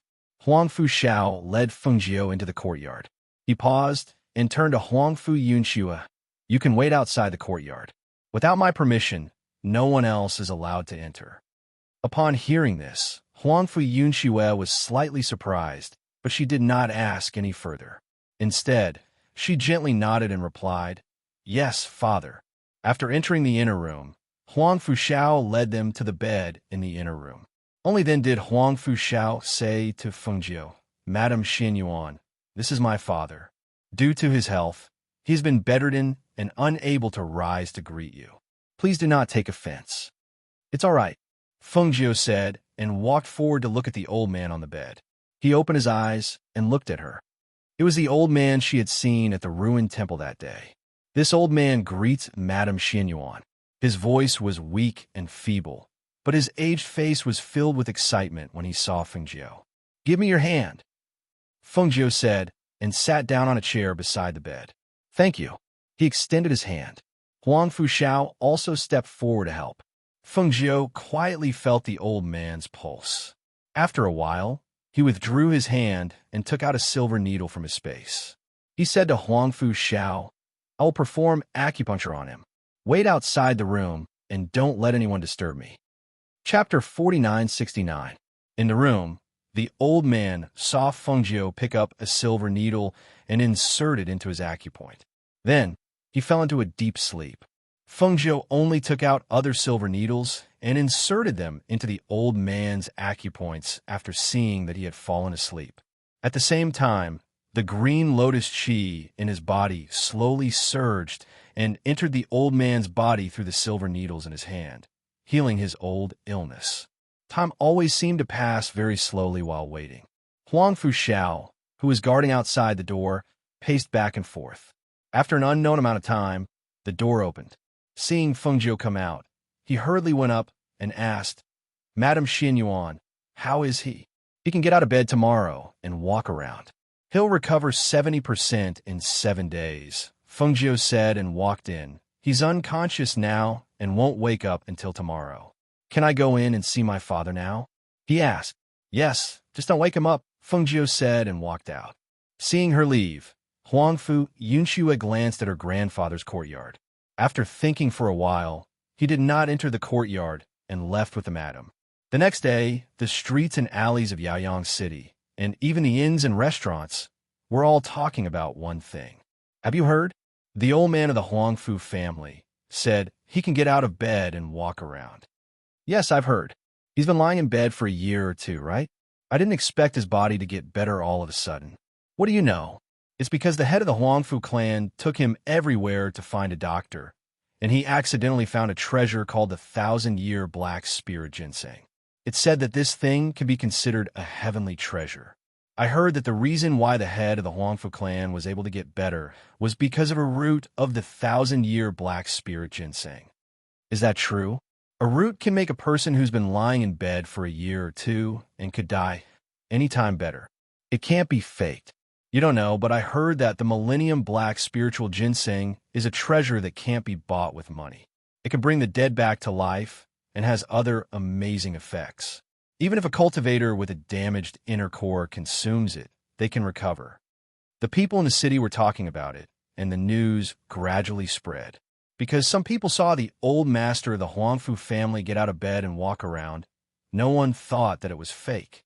After all, the old master of the Huangfu family had already been declared by various doctors and alchemists that there was no way to save him.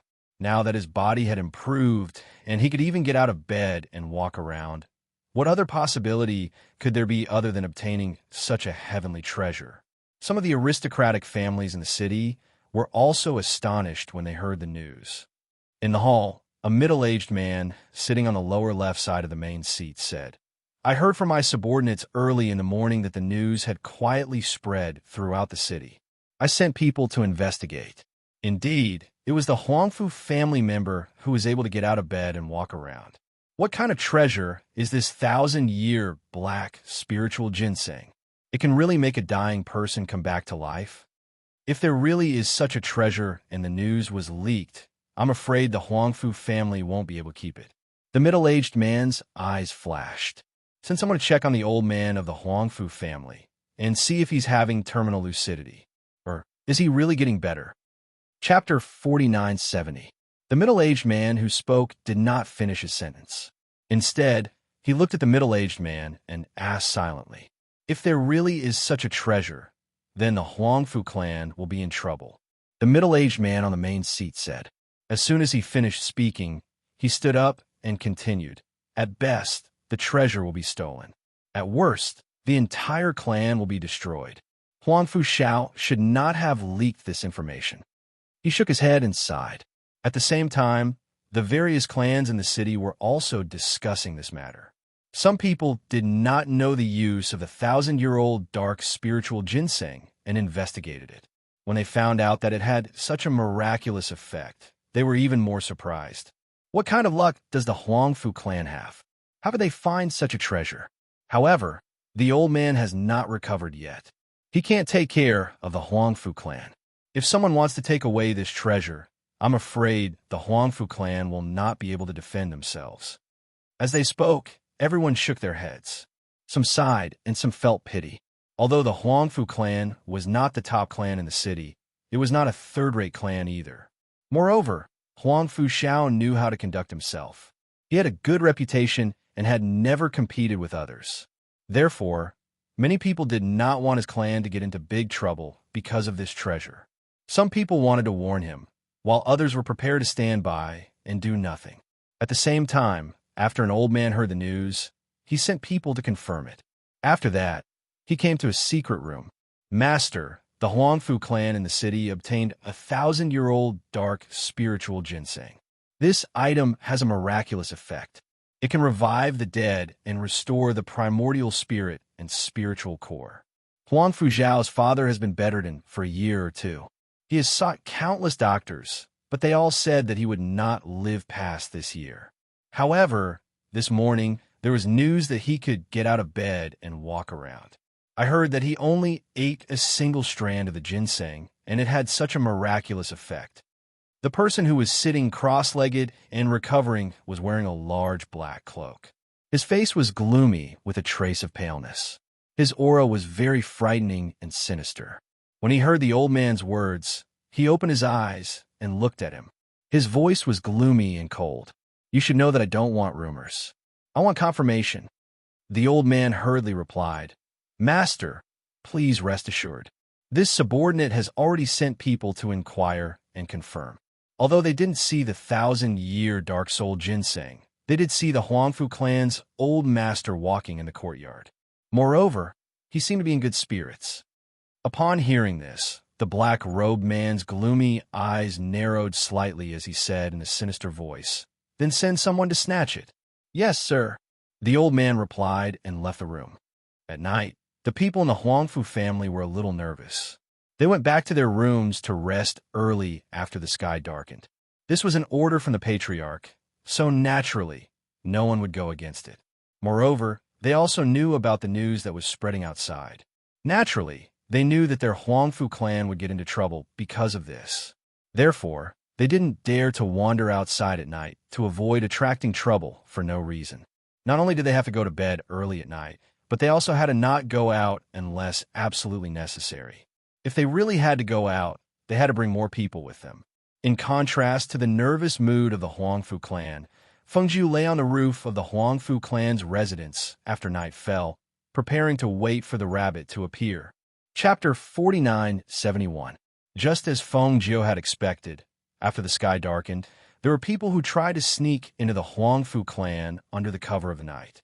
However, after sneaking into the Huangfu clan, none of them returned. The people who were watching from a distance outside the Huangfu family were all surprised. Not a single person who went and came out. Not only that, there were no sounds of fighting coming from the Huangfu residents. Those people just mysteriously disappeared. The night gradually darkened. Huangfu Yunxue stood in the front courtyard as the corners of her eyes twitched slightly. She looked at the unconscious and dead people that gradually piled up in the courtyard. Her heart had already gone from the initial shock to the current numbness. Even her expression did not have the slightest trace of astonishment or surprise. Tonight, she was called here by the madam to help her pack some things. However, she did not expect to see the cultivators who tried to sneak in under the cover of the night. However, none of these people were able to cross the front courtyard. One by one, they mysteriously fell from the sky. They were either dead or injured. In any case, none of them were conscious. Fengjiu stretched her waist and glanced at Huangfu Yunxue, who was standing there foolishly. Her voice was soft and unhurried as she said, "Why are you still standing there foolishly? Kill the living ones with a slit in their throats, then take away all their valuables." Her words brought her back to her senses. She looked at her with a trace of hesitation in her eyes as she said, "Madam, are we really going to kill them all?" She could not bear to do it. Fengjiu curled her lips into a smile and said, "Kill them. You have to know that if I was not here, the people who would be killed tonight would be your Huangfu family. These sneaky people are not soft-hearted people." Perhaps because of her words, or perhaps because of other reasons, Huangfu Yunxue gripped her dagger and stepped forward. She gritted her teeth and reaped the lives of those people like a demon. Fengjiu sat on the roof and watched indifferently. The corners of her lips curled up slightly. Huangfu Yunxue had been by her side for 2 days. She was indeed a person with a clean mind. However, people like her usually did not live for long. Seeing that she had served her wholeheartedly for the past 2 days, she naturally did not mind giving her a push. She believed that after tonight, she would become different. Huangfu Yunxue did not know when she stopped. She only knew that the warm blood splashed all over her body. Some even splashed on her face. Her hands were stained with the blood. She sat in front of the pile of corpses in a daze. No one knew what she was thinking about. When the sky was about to brighten, she entered a state of enlightenment. As she sat there cross-legged, the spiritual energy in her body began to circulate. At this moment, even though her eyes were closed, she could still feel an unprecedented sense of clarity. The path she had taken, the path she would take in the future, and the confusion she had in the past were all cleared up at this moment. It was as if there was a voice in her mind asking her something. The sun rose in the east, and a new day had arrived. However, on this day, the various powers in the city exploded. They could not sit still. There was no other reason. It was because the people they sent out did not return for an entire night. There was no movement at all. It was as if they had disappeared into thin air. Chapter 4972. Master. The black-robed man opened his eyes and stared coldly at the old man kneeling in front of him. A cold glint flashed across his eyes. "You didn't succeed?" he asked, his voice cold and filled with hostility. "Master, please forgive me." He placed his head on the ground and cowed out. Only then did he raise his head to look at him. With a dignified expression, he said, "Master, the people we sent out were all top experts. However, I didn't expect that none of them would return alive. Isn't there only Huang Fu Xiao in the Huang Fu clan? Other than him, what other experts are there?" he asked, the corners of his mouth drooping slightly, his face filled with displeasure. Right now, other than Huang Fu Xiao, there are no other experts in the Huang Fu clan. Even if there were, it would be the elders of the Huang Fu clan. However, the people we sent out naturally have the strength to deal with those people. But now, we haven't heard from them at all. It's obvious that there's an unknown expert in the Huang Fu clan. As the old man spoke, he looked at him and continued, "Last night, other than our people, there were 7 or 8 other groups that sneaked into the Huang Fu clan. However, none of them returned. Because a few of our people were destroyed a few days ago, we lost many experts. On top of that, the ones we sent out last night were also killed. That's why I've come to report this to Master. Master, please give us your orders. What should we do?" Perhaps because he thought that a few of his people had been destroyed, the black-robed man's cold aura became even colder. He withdrew his aura and exhaled softly. "Tonight, you'll come with me personally. I want to see just who is in charge of the Huang Fu clan." If he could get his hands on the 1,000-year dark soul ginseng, his physical condition would recover. His damaged soul would also recover, and his strength would return to its peak. So, no matter who was in charge of the Huang Fu clan, even he had to make a trip there himself. Yes, hearing that he wanted to go personally, the old man sighed in relief. He felt that if he went personally, he would be able to get his hands on the item. "Haven't you found that person yet?" the black-robed man asked again. The old man lowered his head and said, "Not yet. The main reason is that no one saw it, and we don't know if it's a man or a woman. We can only search for foreign cultivators in the city, so we haven't found anything yet." "Investigate. We must drag him out and put him to death by 1,000 cuts," he said in a gloomy voice. "Yes." The old man bowed and left the room. In the Huang Fu family, Huang Fu Xiao, who had always been serious, came to his father's courtyard with excitement and joy. "Father, Yun Xue has been enlightened." Hearing this, old Master Huang Fu was slightly taken aback. His eyes widened with surprise and astonishment. "Epiphany? Yun Xue?" "Yes. Last night, because of Madame Xuanyuan's words, I ordered the servants not to go out. Even if they heard the commotion, they were not to come out of their rooms. I went over to take a look this morning. The corpses piled up in the front yard were as tall as a small mountain. Furthermore, they were all experts with extraordinary strength. Speaking of this, Huang Fu Xiao exhaled deeply and said, "When I arrived, Madame Xuanyuan had already returned to her courtyard to rest. Only Yun Xue was sitting in front of the pile of corpses, her body covered in blood. There was a barrier around her that prevented anyone from approaching. It should have been set up by Madame Xuanyuan." Chapter 4973. Yes, I know. I'm thinking that since she's had an epiphany this time, she'll probably break through soon. Moreover, being able to enter an epiphany is a good thing for cultivators. It'll be extremely beneficial to her future cultivation. Huang Fu Xiao said with a smile, "Father, it's also fortunate that you told Yun Xue to go take care of Madame Xuanyuan. I didn't expect that in just a day or two, she would have such an opportunity. Madame Xuanyuan is a supreme expert. As long as she is willing, she can bring great benefits to others," the old man said with emotion. "To be able to meet her is the accumulated good karma of our Huang Fu clan's ancestors. This is truly a great blessing. It's also fortunate that she was guarding for us. Otherwise, with those people from last night, I'm afraid." Thinking about the pile of corpses in the front yard, His heart felt heavy. Who would have thought that a single 1,000-year black soul ginseng would be able to attract so many experts? In this world, experts were extremely fanatical and crazy about rare and precious treasures. I'm afraid that the people coming tonight will be even stronger. You should prepare early today. The old man said. All right, I'll arrange it now, he said, bowed, and then walked out. In the evening, when Feng Jiu came out of her room, she saw Huangfu Yunxue, who had already changed into a new set of clothes, waiting in the courtyard. When she saw her come out, she went forward and bowed to her. Yunxue, thank you for your kindness. She gratefully bowed to her. Her heart was filled with gratitude. Feng Jiu waved her hand indifferently. It's your own realization. It has nothing to do with me. She walked to the table and sat down. Huangfu Yunxue went forward and ladled a bowl of soup for her. If it wasn't for Madame, Yunxue wouldn't have this epiphany. Yunxue will remember Madame's kindness in her heart. Feng Jiu drank a mouthful of soup and didn't say anything. She only picked up her chopsticks and ate some food. After dinner, she put down her chopsticks and wiped the corners of her mouth. You don't have to follow us tonight. Go back to your room early and don't go out. Don't come out even if you hear something.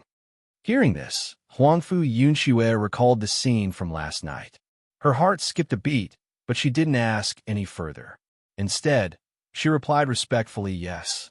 Feng Jiu walked outside. He first went to old Master Huangfu's courtyard to perform another round of acupuncture. By the time he finished, it was already dark outside. She looked at the darkening sky and narrowed her eyes. Instead of returning to the courtyard, she walked towards the front yard. The corpses in the front yard had already been cleaned up, and even the spatial energy couldn't find a trace of blood from last night. It was as if the pile of corpses last night was just an illusion. Feng Jiu waved his hand and set up a barrier, isolating the Huangfu family's backyard from the front yard. Instead of waiting on the roof, she clasped her hands behind her back and found a place to sit in the front yard. As night fell, 7 or 8 black-clothed cultivators quietly snuck in. They looked around vigilantly, then quietly landed in the front yard. Feng Jiu sat in a corner of the front yard. Because she had concealed her aura and deliberately concealed herself, the 7 or 8 cultivators didn't notice her presence in the corner. Because her figure was blocked by a pillar, and because of the darkness of the night, there were no lights in the front yard, so no one noticed her. Chapter 4974. At this moment, they didn't know that Feng Jiu was quietly sizing up the 7 or 8 people. She saw that these people were stronger and more cautious than the people who came last night, but they still weren't the person she was waiting for. There seems to be a barrier here, one of them said, and his footsteps paused. There is a barrier. Feng Jiu's voice suddenly rang out, startling the people. Who is it? They shouted in a low voice, but they couldn't tell where the voice came from. The surroundings were pitch black, but for experts with high cultivation, even if their vision wasn't as clear as it was during the day, they shouldn't be unable to see the person hiding in the dark. However, they could only hear the voice, and didn't see the person hiding in the dark.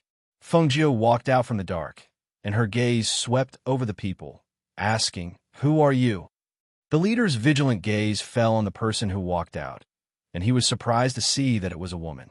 However, when he wanted to see the woman's cultivation, the divine sense he released seemed to have encountered something powerful and terrifying, and he suddenly withdrew. At the same time, he also took a step back. "Are you the expert who oversees the Huangfu family?" The leader said, and his entire body tensed up because he sensed the invisible, dangerous aura. His whole body was ready to fight, and he could retreat at any time. For some unknown reason, Feng Jiu didn't take their lives like last night. Instead, she stared at them and said, "Because of your cultivation, I won't kill you." As soon as she finished speaking, her hand moved, and a few silver needles instantly shot out. Almost at the same time as her silver needles shot out, several people instinctively reacted, and a strong spiritual aura instantly formed a defensive shield to protect their bodies. However, they didn't expect that just as they were about to use their spiritual aura to form a defensive barrier to protect their bodies, the thin silver needles easily broke through their defensive barrier and shot into the acupuncture points on their bodies. While they were still in shock, they didn't even have the time to cry out before they felt powerless. It was as if their spiritual aura had disappeared in an instant. Their legs went soft, and they fell to the ground. At this moment, their hearts sank. Feng Jiu waved her sleeve, and a gust of wind blew, sending the people to a corner. They tried to make a sound, but no sound came out. Their bodies couldn't move, and they could only weakly fall to the ground. You lost many people last night, and you still dare to come tonight. Your courage is commendable. Feng Jiu glanced at them indifferently, and when she saw that they were struggling to get up, she raised her hand and put her index finger to her lips, gesturing for them to be quiet. Don't be noisy, and don't ruin my business. Otherwise, I don't mind killing you all. It was clearly such a gentle voice, but in their ears, it was like a sudden clap of thunder that set off a storm in their hearts. A chill even rose from the soles of their feet to their hearts, so cold that they couldn't help but shiver. Chapter 4975. With this thought in mind, they froze and did not dare to move. Only cold sweat poured out of their bodies. At that moment, none of them expected that with their cultivation, strength, and experience of countless trials and hardships, they would actually be frightened by a woman like her. However, no one dared to challenge her bottom line, let alone try to make a move to see if she would really do as she said. They looked at her and could not help but swallow their saliva, trying to suppress the fear in their hearts. To think that there would be a day when they, who had been in a high position for a long time, did not even have the courage to try. Feng Jiu glanced at them indifferently, then turned around and walked back to the corner to sit, waiting for the next batch of unlucky cultivators to come. In any case, these people were considered experts in her territory. It was one thing to kill a group of them last night, but the group tonight, if not for the fact that they really deserved to die, she would naturally have spared their lives. After all, it was rare for someone to be able to cultivate to such a level. However, she did not know how many people would come to try tonight. After about half an incense stick's worth of time, a few more people came quietly. They stood on top of the wall and didn't go down. Instead, they looked around vigilantly. One of them said, I heard that there's an expert overseeing this place. I wonder what kind of person he is. I don't sense any experts here now. Another person said, then suddenly exclaimed, there seems to be a few auras in the corner, but they are very weak. Hearing the words of the people on the wall, the few people who were said to be very weak stared at the people on the wall. They secretly gritted their teeth and cursed. Weak? Come down and try. It seems that a few figures came in first. Could it be those people who came in earlier? Another person said, a little surprised. He used his divine sense to sweep in that direction, but strangely said, but I heard from the people outside that the 7 or 8 people who came in earlier were not weak. Maybe it's not those people? At this time, an old man said in a slightly serious tone, maybe it's those people, but they're on the verge of death. Hearing this, the people in the corner couldn't help but glance at the other corner. Although they did not suffer any injuries and were on the verge of death, they were lying there powerlessly. It seemed that they were not far from dying. And the cause of all this was the unknown woman in the corner. Then are we going in? Or is it through?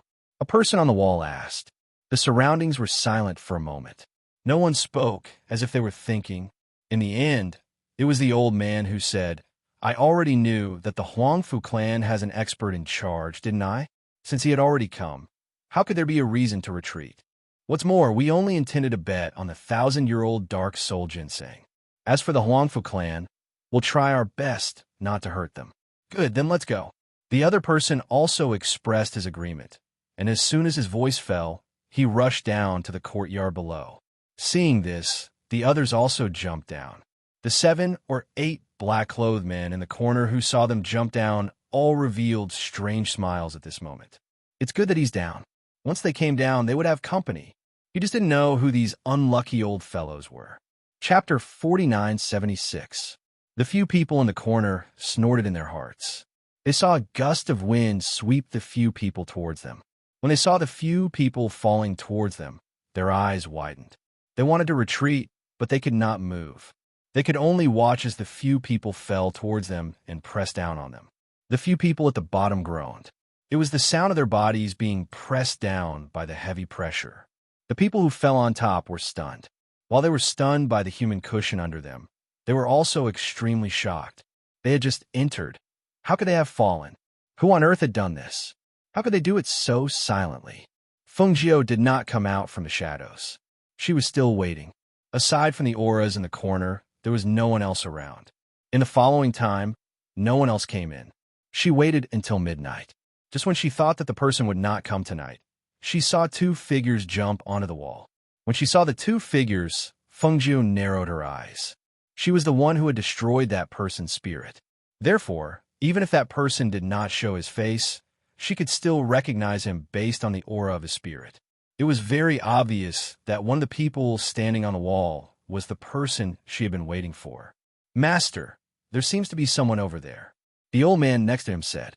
His gaze fell on a corner of the courtyard. He felt that there were many people there. Could it be that they were lying in ambush there? The black-robed man did not speak. Instead, he narrowed his cold eyes and scanned the courtyard. In the end, he confirmed that aside from the auras in the corner, there were no other auras. However, the Huangfu family was definitely not as simple as they seemed on the surface to be able to cause people from various forces to fall here. Your Excellency's ability to conceal your aura is quite good. He stood on the wall with his hands behind his back as he spoke. At this moment, his cold voice contained an aura of spiritual power that penetrated through the surroundings and reverberated in the air. As he spoke, his gaze was still observing the surroundings. Compared to the others, even though he was not weak, he was more vigilant. Hearing that, Fengjiu revealed a light smile. Her laughter was slow and carried a hint of coldness as it spread through the night. A woman. Hearing that it was a woman's voice, the black-robed man frowned slightly, and his expression became gloomy. In almost an instant, countless thoughts flashed through his mind. In that instant, he guessed who the woman was from the laughter. "It's you, the woman who destroyed a strand of my spirit." The aura around him became cold. A powerful aura was released from his body and covered the entire Huangfu residence. He said in a sinister voice, "It seems that the person who destroyed several of my bases were you as well. This Huangfu family has no 1,000-year-old black spirit. It was a trick of yours to lure me here." These words shocked the people who were piled up in the corner. It can't be. There was no 1,000-year-old black spirit ginseng. Then they were tricked? Was it their own fault that they were suffering in this place? Could it be that the person hiding in the dark was trying to bait the person on the wall? Chapter 4977. The Palace Master of the Spectre Palace has the strength of a refined state. If you had not touched my reverse scale, you might have been able to ascend and become a great emperor in a few decades or even a few centuries. Unfortunately, you've committed an unforgivable mistake. Fengjiu's gentle voice carried a trace of coldness as it echoed clearly in the night sky. Due to the barrier, apart from the people in the front yard, no one else in the Huangfu family's backyard could hear what was being said or hear anything.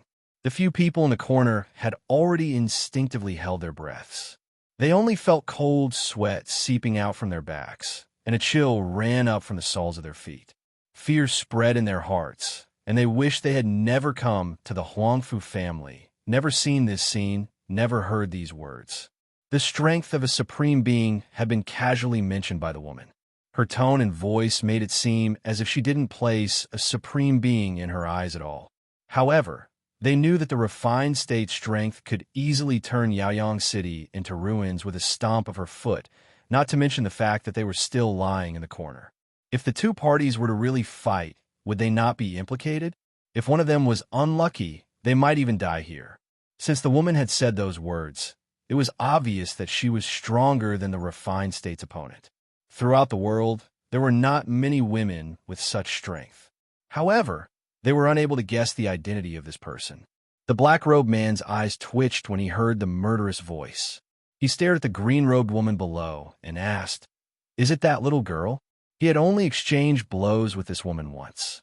At that time, he was about to capture the little girl with the innate spiritual body and refine her into a pill. At that time, he recognized the whip and the little girl called Yun Qi as Emperor Qing's disciple.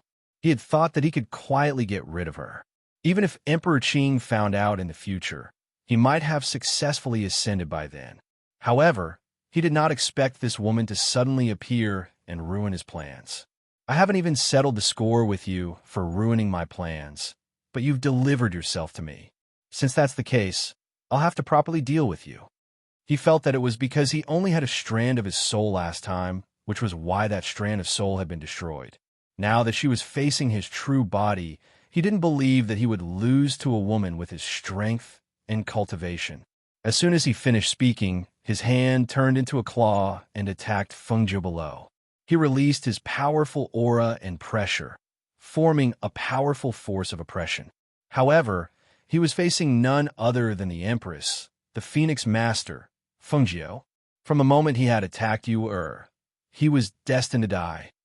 The black-robed man only felt that in that instant, a pressure that was even more powerful than his own swept over him, causing his entire body to stiffen. His hand also stopped in midair at that moment. In that moment of shock, a ball of flames flew toward him and surrounded him. The fierce flames and extremely high temperature burned him until he could not help but scream. He could not care less about attacking the woman and quickly tried to extinguish the flames on his body. Chapter 4978. He screamed in horror, and his voice was sharp and filled with terror.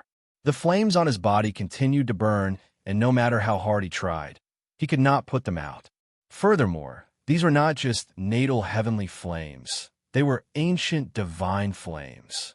Even though he was a refined state cultivator, under the pressure of the other party's domineering aura and the attack of the flames, he was unable to resolve the crisis before him. Who are you? Who are you? He screamed in agony as his body rolled and fell to the ground. However, he could not put out the flames on his body. The flames seemed to have a life of their own as they wrapped tightly around him and burned him. The smell of burnt flesh also filled the air with a night breeze. What can a dying man do even if he knows? Fengjiu calmly replied as she looked at the man in black robes who was rolling on the ground and screaming in agony. She moved her hand and held the green-edged sword in her hand. A faint green light gushed out from the blade. No one has ever been able to hide from me when I want to kill them.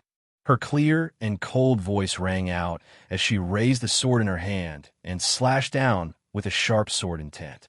The sword intent was like the mountains and rivers, swift and fierce. Whoosh! As the swift and fierce sword intent was released, a shrill scream filled with unwillingness rang out. However, a barrier had been set up in the courtyard, and the sound did not spread beyond the barrier. The only ones who had witnessed this scene were the people who had collapsed in a corner and were trembling in fear, with pale faces, blood splattered everywhere as the man's body was split into two and scattered on the ground. The flames continued to burn until not even a speck of ash was left. Everything was blown away by the night breeze. The old man who had come with the man in black robes had long been shocked into a daze by this scene. He did not even dare to think of running away because the domineering aura was far too powerful and intimidating. The woman's power was far too terrifying. He was so frightened that his legs turned to jelly and he fell to the corner of the wall as he trembled incessantly. Cold sweat seeped from his forehead and his face was as white as a sheet. His immense fear had caused him to become absent-minded. His eyes had lost their usual vigor, and he sat there as if he had lost his mind. Fengjiu glanced at him. With a twist of the Qingfeng sword in his hand, a cold light flashed past, instantly sealing his throat.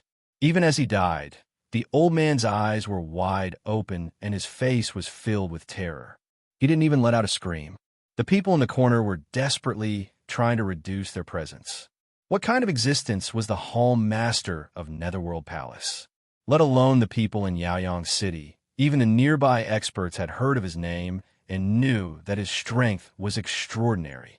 Now, he had been crushed and killed by the woman in green without being able to fight back. They had even witnessed it with their own eyes. How could they not be frightened? After dealing with those two, Fengjiu was in a good mood. After all, killing the person who wanted to refine her daughter into a pill could be considered as settling one of her worries. At least, she didn't have to worry that her child would be targeted again when she wasn't there to protect him. She gently stroked the blade of the Qingfeng sword with her finger and put it away with a turn of her hand. She turned to look at the people in the corner. With a twist of her hand, a wave of spiritual energy surged. In the next moment, a muffled groan was heard. Chapter 4979. The people who had been lying on the ground, stacked on top of each other, suddenly felt their spiritual auras recover. They could move their bodies again, and the flow of qi in their bodies also returned to normal. They all felt relieved, thinking that since she didn't kill them, she wouldn't kill them, right? Not daring to hesitate, they quickly stood up and walked out. Why did she ask that question? After exchanging glances with each other, everyone replied in unison, reporting to Honored Sir, "We all saw it." Not only did they see it, but they also saw it clearly. They believed that no matter how many years passed, they would never forget what happened tonight. "Oh, then tell me, what's going on tonight?" Feng Nine curled her lips and looked at one of the old men. Seeing Feng Jiu staring at him, the old man's heart trembled. Not daring to be careless, he took a step forward and cupped his hands respectfully. After thinking for a moment, he hesitantly said, "The news that the Huangfu clan has a 1,000-year-old dark spirit ginseng is fake. It was mainly used to lure the Ghost Palace Master. Now that this matter is over, what does Honored Sir need us to do? We dare not disobey your orders." Everyone looked at her. Seeing her standing there quietly in her green robes with a faint smile on her face, they couldn't help shuddering and hurriedly lowered their gazes. At this moment, she had completely retracted her powerful aura. If they had not seen how powerful she was earlier, no one would have thought that she was the one who had killed the Hall Master of Spectre Palace in such a state. Not even his corpse was left behind. Even his soul had probably been incinerated by the heavenly flames and dissipated between heaven and earth. "Very good," Feng Jiu said as he slowly walked around the courtyard. "I asked Huangfu Shao to spread the news and lure that person here. Now that he's been killed, the matter is over. Naturally, there is nothing else to do. However, you all saw the scene tonight, so you naturally know the inside story. However, the people outside don't know. They think that because the Huangfu clan has a 1,000-year-old dark spirit ginseng, there won't be a day of peace in the Huangfu clan." Hearing this, everyone's hearts trembled, and they immediately said, "Rest assured, Honored Sir, we will spread the news and let the people outside know that the Huangfu clan doesn't have a 1,000-year-old dark spirit ginseng." They were all people who had lived for hundreds of years. As soon as she said this, they naturally guessed what she meant and secretly sighed in relief. They were also surprised that the Huangfu clan's dark spirit ginseng was actually able to befriend such a powerful master. No, even if others didn't know her identity, the Huangfu clan should know. Otherwise, they wouldn't have taken such a big risk and spread the news of the 1,000-year dark soul ginseng to attract trouble. "I want this force to disappear." Hearing this, they did not hesitate and immediately responded, "Yes." Several of Netherworld Palace's branches had been destroyed, resulting in the deaths of many of their experts. On top of that, even their Hall Master had died tonight. As such, only a few of their subordinates remained. Given their strength and influence, it was a piece of cake for them to eliminate this force. "Go," Feng Jiu gestured. "Tell them to leave." Chapter 4980. After they left, Feng Jiu glanced indifferently at the courtyard. With a wave of her hand, she removed the barrier around the residence and returned to the courtyard to rest. For some reason, no one else snuck into the Huangfu residence that night. The next day, Huangfu Shao brought a few of his trusted subordinates to the front courtyard before anyone else left their rooms. He noticed that the barrier had been removed and there was nothing but a corpse and some bloodstains on the ground. His heart skipped a beat, and he quickly ordered his subordinates to clean up the place. Send someone out to gather information about the outside world. Send someone unfamiliar to ask around and report back as soon as there's any news, Huangfu Shao whispered to someone beside him. Understood. The person replied and left to make arrangements. Huangfu Shao went to the backyard. He wanted to ask Madame Xinyuan how she went last night. However, halfway there, he paused and went to his daughter's courtyard. As she still had to treat old Master Huangfu today, Feng Jiu did not sleep too late. By the time she finished washing up and left her room, Huangfu Yunxue was already busying herself. After breakfast, Old Master Huangfu and Huangfu Xiao went to the courtyard. They looked at the woman sitting in the middle of the courtyard and walked in. Grandfather, father. Huangfu Yunxue went up and bowed when she saw them. Yunxue, you may leave first. Huangfu Xiao said, and gestured for her to leave. Huangfu Yunxue glanced at Fengjiu, who was sitting there drinking tea, and replied, yes. Madame Xianyuan. The two bowed to her. Have a seat, Fengjiu gestured. The two of them sat down. After a pause, old Master Huangfu said, I saw that I was feeling much better, so I came to Madame Xianyuan for treatment today. May I know if the person you were waiting for last night arrived? In fact, after seeing the barrier disappear, he had already guessed what had happened. He only asked because he wanted to hear it from her. The Netherworld Palace's Hall Master is already dead. This faction will most likely disappear very soon. Fengjiu played with the teacup, looked at him, and said, your body needs to be treated today. You don't need any more treatment. You just need to recuperate and you will recover. Once this matter is settled, I will leave today. Hearing this, the two of them were startled. Huangfu Xiao said, Madame Xianyuan won't stay for a few more days? It's rare for you to come to Yaoyang City. I don't think you've taken a look around. Now that the matter is settled, why don't you stay for a few more days? I'll get Yunxue to accompany you around the city. No need, I still have things to do.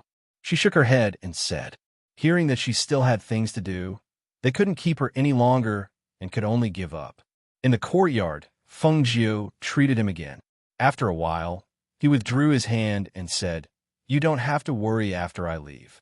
No one will cause trouble for your Huangfu clan. There should be a result today. Hearing this, Huangfu Xiao stood up and bowed to her solemnly. Thank you, Madame Xianyuan. The two of them didn't stay in her courtyard for long. After sitting for a while, they left. Huangfu Yunxue, who had been waiting outside, came in after them. When she saw Madame Xianyuan strolling leisurely in the courtyard, she hesitated for a moment and asked, Madame Xianyuan, are you leaving? She had overheard their conversation outside, just now. She was leaving today. Chapter 4981. Huangfu Yunxue listened to her in different voice and could not help but ask, Madam, will you come back after you leave? Yunxue, will you be able to see Madam again? Fengjiu smiled and casually plucked a flower and played with it in her hand. She turned to look at the beautiful girl and smiled. I don't know if I will come back, but you and I are fated. Perhaps we will meet again in the future. She slowly walked forward and pinned the flower she was playing with in her hand into her hair. Looking at the elegant young girl with a beautiful flower in her hair, she suddenly looked even more beautiful and charming. She smiled. If we meet again in the future, I will give you an opportunity. Huangfu Yunxue was stunned when she heard that. She extended her hand and touched the flower gently. She looked at her madam, who had an indifferent expression and a smile on the corners of her lips. She moved her lips, yet she didn't know what to say. I am leaving. Let your father and the others know later. Fengjiu said slowly and walked out. Huangfu Yunxue saw this and hurriedly followed. Yunxue will see Madam out. She followed her until she walked out of the Huangfu family's gate and watched her figure disappear from sight. Only then did she go to the main courtyard. She wanted to know who this madam was. In the main courtyard, seeing Yunxue enter, Old Master and Huangfu Xiao looked at each other and asked in unison, Does Madame Xianyuan have any orders? No. Yunxue shook her head and went forward. Grandfather, father, Madame Xianyuan has left. He's gone. The old master murmured softly. His voice carried a hint of a sigh. Huangfu Xiao did not speak. She said she was leaving today, but he did not expect it to be so soon. When he thought of the news he received when his subordinate came to report, he was filled with emotions. Everything was as she had expected. Everything returned to normal. It was as if the Huangfu family hadn't attracted any experts because of the 1,000-year-old dark spiritual ginseng.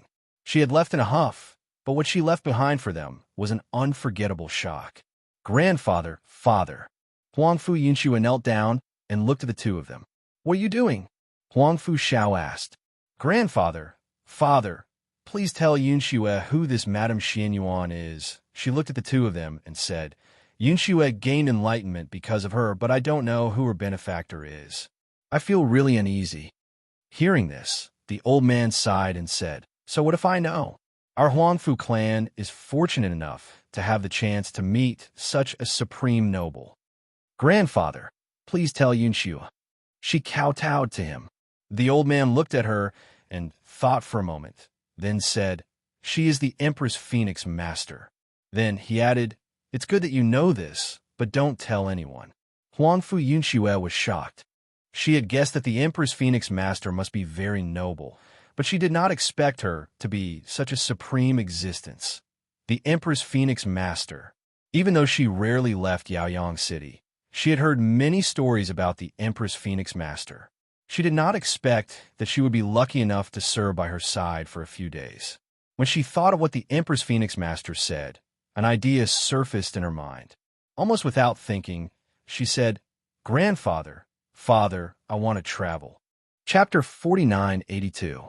Thus, she told them what Madame Xinyuan had told her. Yunxue thought that if I were to stay at home forever, the chances of meeting Madame Xinyuan again would be close to zero. It would be better for me to travel outside. Firstly, I could broaden my horizons. Secondly, I could see the world. Thirdly, I might meet Madame Xinyuan again one day. When she spoke up to hear, she smiled and said, "It wasn't that Yunxue remembered what Madame Xinyuan said about giving me a fortuitous encounter when we met again. It was because when I sent her off, I saw her leisurely and carefree footsteps, and I suddenly felt envious." She looked at the two of them. "Yunxue doesn't want to stay at home forever. I don't want to be sheltered by the family. I don't want to live in this small world for the rest of my life." She then kowtowed 3 times. "Grandfather, Father, please grant me my wish." Grandfather Xinyuan and Huangfu Xiao fell silent. They didn't say anything and just looked at Huangfu Yunxue, who was kowtowing to them. After a long while, Huangfu Xiao said in a low voice, "You've never traveled far before. You don't know the dangers of the world. Furthermore, you're not strong enough to travel outside. If I really let you go out, I'm afraid you'll die in less than 3 months." "Yunxue is not afraid, Father. Yunxue is not afraid of death." She looked at him and said with determination. Seeing how determined she was, Huangfu Xiao didn't know what to say. Just as he was about to scold her, he heard his father speak. "Since you want to go out, I'll allow it. However, you've just had an epiphany not long ago. It's not suitable for you to go out now. You'll have to break through first." "All right," Huangfu Yunxue replied with a smile on her face. With her current state of mind and the benefits of her epiphany, she could break through within 3 months. "Master, there are guests outside," the housekeeper hurriedly reported with an excited expression. Seeing the housekeeper's expression, Grandfather Xinyuan gestured, "Go take a look." "Yes," Huangfu Xiao replied and went to the front yard. "Grandfather, I'll go back and cultivate in seclusion," Huangfu Yunxue said and left as well. On the other hand, after Fengjiu left the Huangfu clan, he took a stroll around the city and sat in a restaurant for a while. After confirming that Spectre Palace's forces had vanished overnight, he left Yaoyang City and headed in the direction of the Song clan. In the Song family, Song Mi, and a few of her brothers accompanied Hao and the other 2 to play around the city. After visiting all the fun places in the city, they stayed in the Song family and did not go out. It was just that staying in the same place for too long was boring, especially for the children. Today, Yu trotted to the side of her 2 brothers and excitedly said, Big brother, I heard Big Brother Song and others are discussing about going to some forest to look for food ingredients. How about we also go together to take a look?" Hearing this, the 2 people who were practicing in the courtyard stopped. Hao wiped the sweat from his forehead and asked, "Did they agree to take us there? Also, how long would they be gone? Mother told us to wait for her here. If we go with them, won't Mother not be able to see us when she comes back?" Chapter 4983. Where's Sister Mi? Mu Chun asked, looking at his sister. Doesn't she know that Brother Song and the rest are going? She was called by her mother. She probably doesn't know, right? I just heard them say that they're going to see if there are any new ingredients. She stepped forward and swayed her brother's hands. Big brother, let's go too. Let's go. It's so boring to stay here every day, and I can't continue eating like this. Look, my little tummy is already round. She touched her round little tummy and sighed like a little adult. If I get any fatter, Master won't be able to recognize me in the future. Ow. And Muchin looked at her with a slight smile. These days here, they ate all kinds of delicious and novel things every day. The two of them were fine. They knew how to control themselves, and they also practiced martial arts and the like, so they did not get fat. On the other hand, could not control her mouth and legs. So after a few days, her little face was still fine, but her little tummy was obviously a little round. They felt that she was very cute like this. Big brother, why don't we go and take a look? It's a good opportunity to gain experience and exercise, Mu-chan said, looking at his brother beside him. Okay, how or not it, let's go find Sister Mier first. We still have to tell her about this. I'll go find Sister Mier. Big brother, you guys go to Brother Song's courtyard first. I'll bring Sister Mier over later. Yer happily said, then ran outside, while waving her hand towards them, as if a bird that was released from the cage, endlessly excited. Seeing her so happy, the two brothers' eyes softened, and a trace of a smile flashed across their eyes. After tidying up, the two of them left the courtyard. The three Song brothers were discussing when the matter came to an end. After finalizing it, Song Air and Song Sin both stood up and said, "Then we'll go back and prepare. We'll go out in a while after we're done." "Okay," Song Sin responded. When he stood up, he saw two figures coming over. He smiled and asked, "Why are you here?" "Big brother Song, second brother Song, third brother Song." The two bowed and greeted them one by one. It had to be said that it was easier to remember them by calling them by their ranks. "We've been discussing about going out for a while. I don't think we'll be able to accompany you for the next few days. If you want to go somewhere to play, or if you want to eat something good, just look for me." Got it," the second son of the Song family said with a smile, looking at the two of them. Hearing that, said, "Actually, we came here to ask if we can follow Big Brother Song all the way there. You want to come with us?" When the three brothers heard this, they looked at each other in surprise and said, "That's not right. We're not going out to play. The forest we're going to is more dangerous. Moreover, if we're looking for ingredients, we'll probably go deeper into the forest. It's not safe to bring you along. Brother Song, don't worry. We won't drag you down. Our master has already arranged for us to train alone in the dangerous forest, so we definitely have the ability to protect ourselves. Not to mention their strength, just their contracted beasts were enough to keep them safe in the forest." But Old Song hesitated as he looked at the two of them. For a moment, he couldn't make up his mind.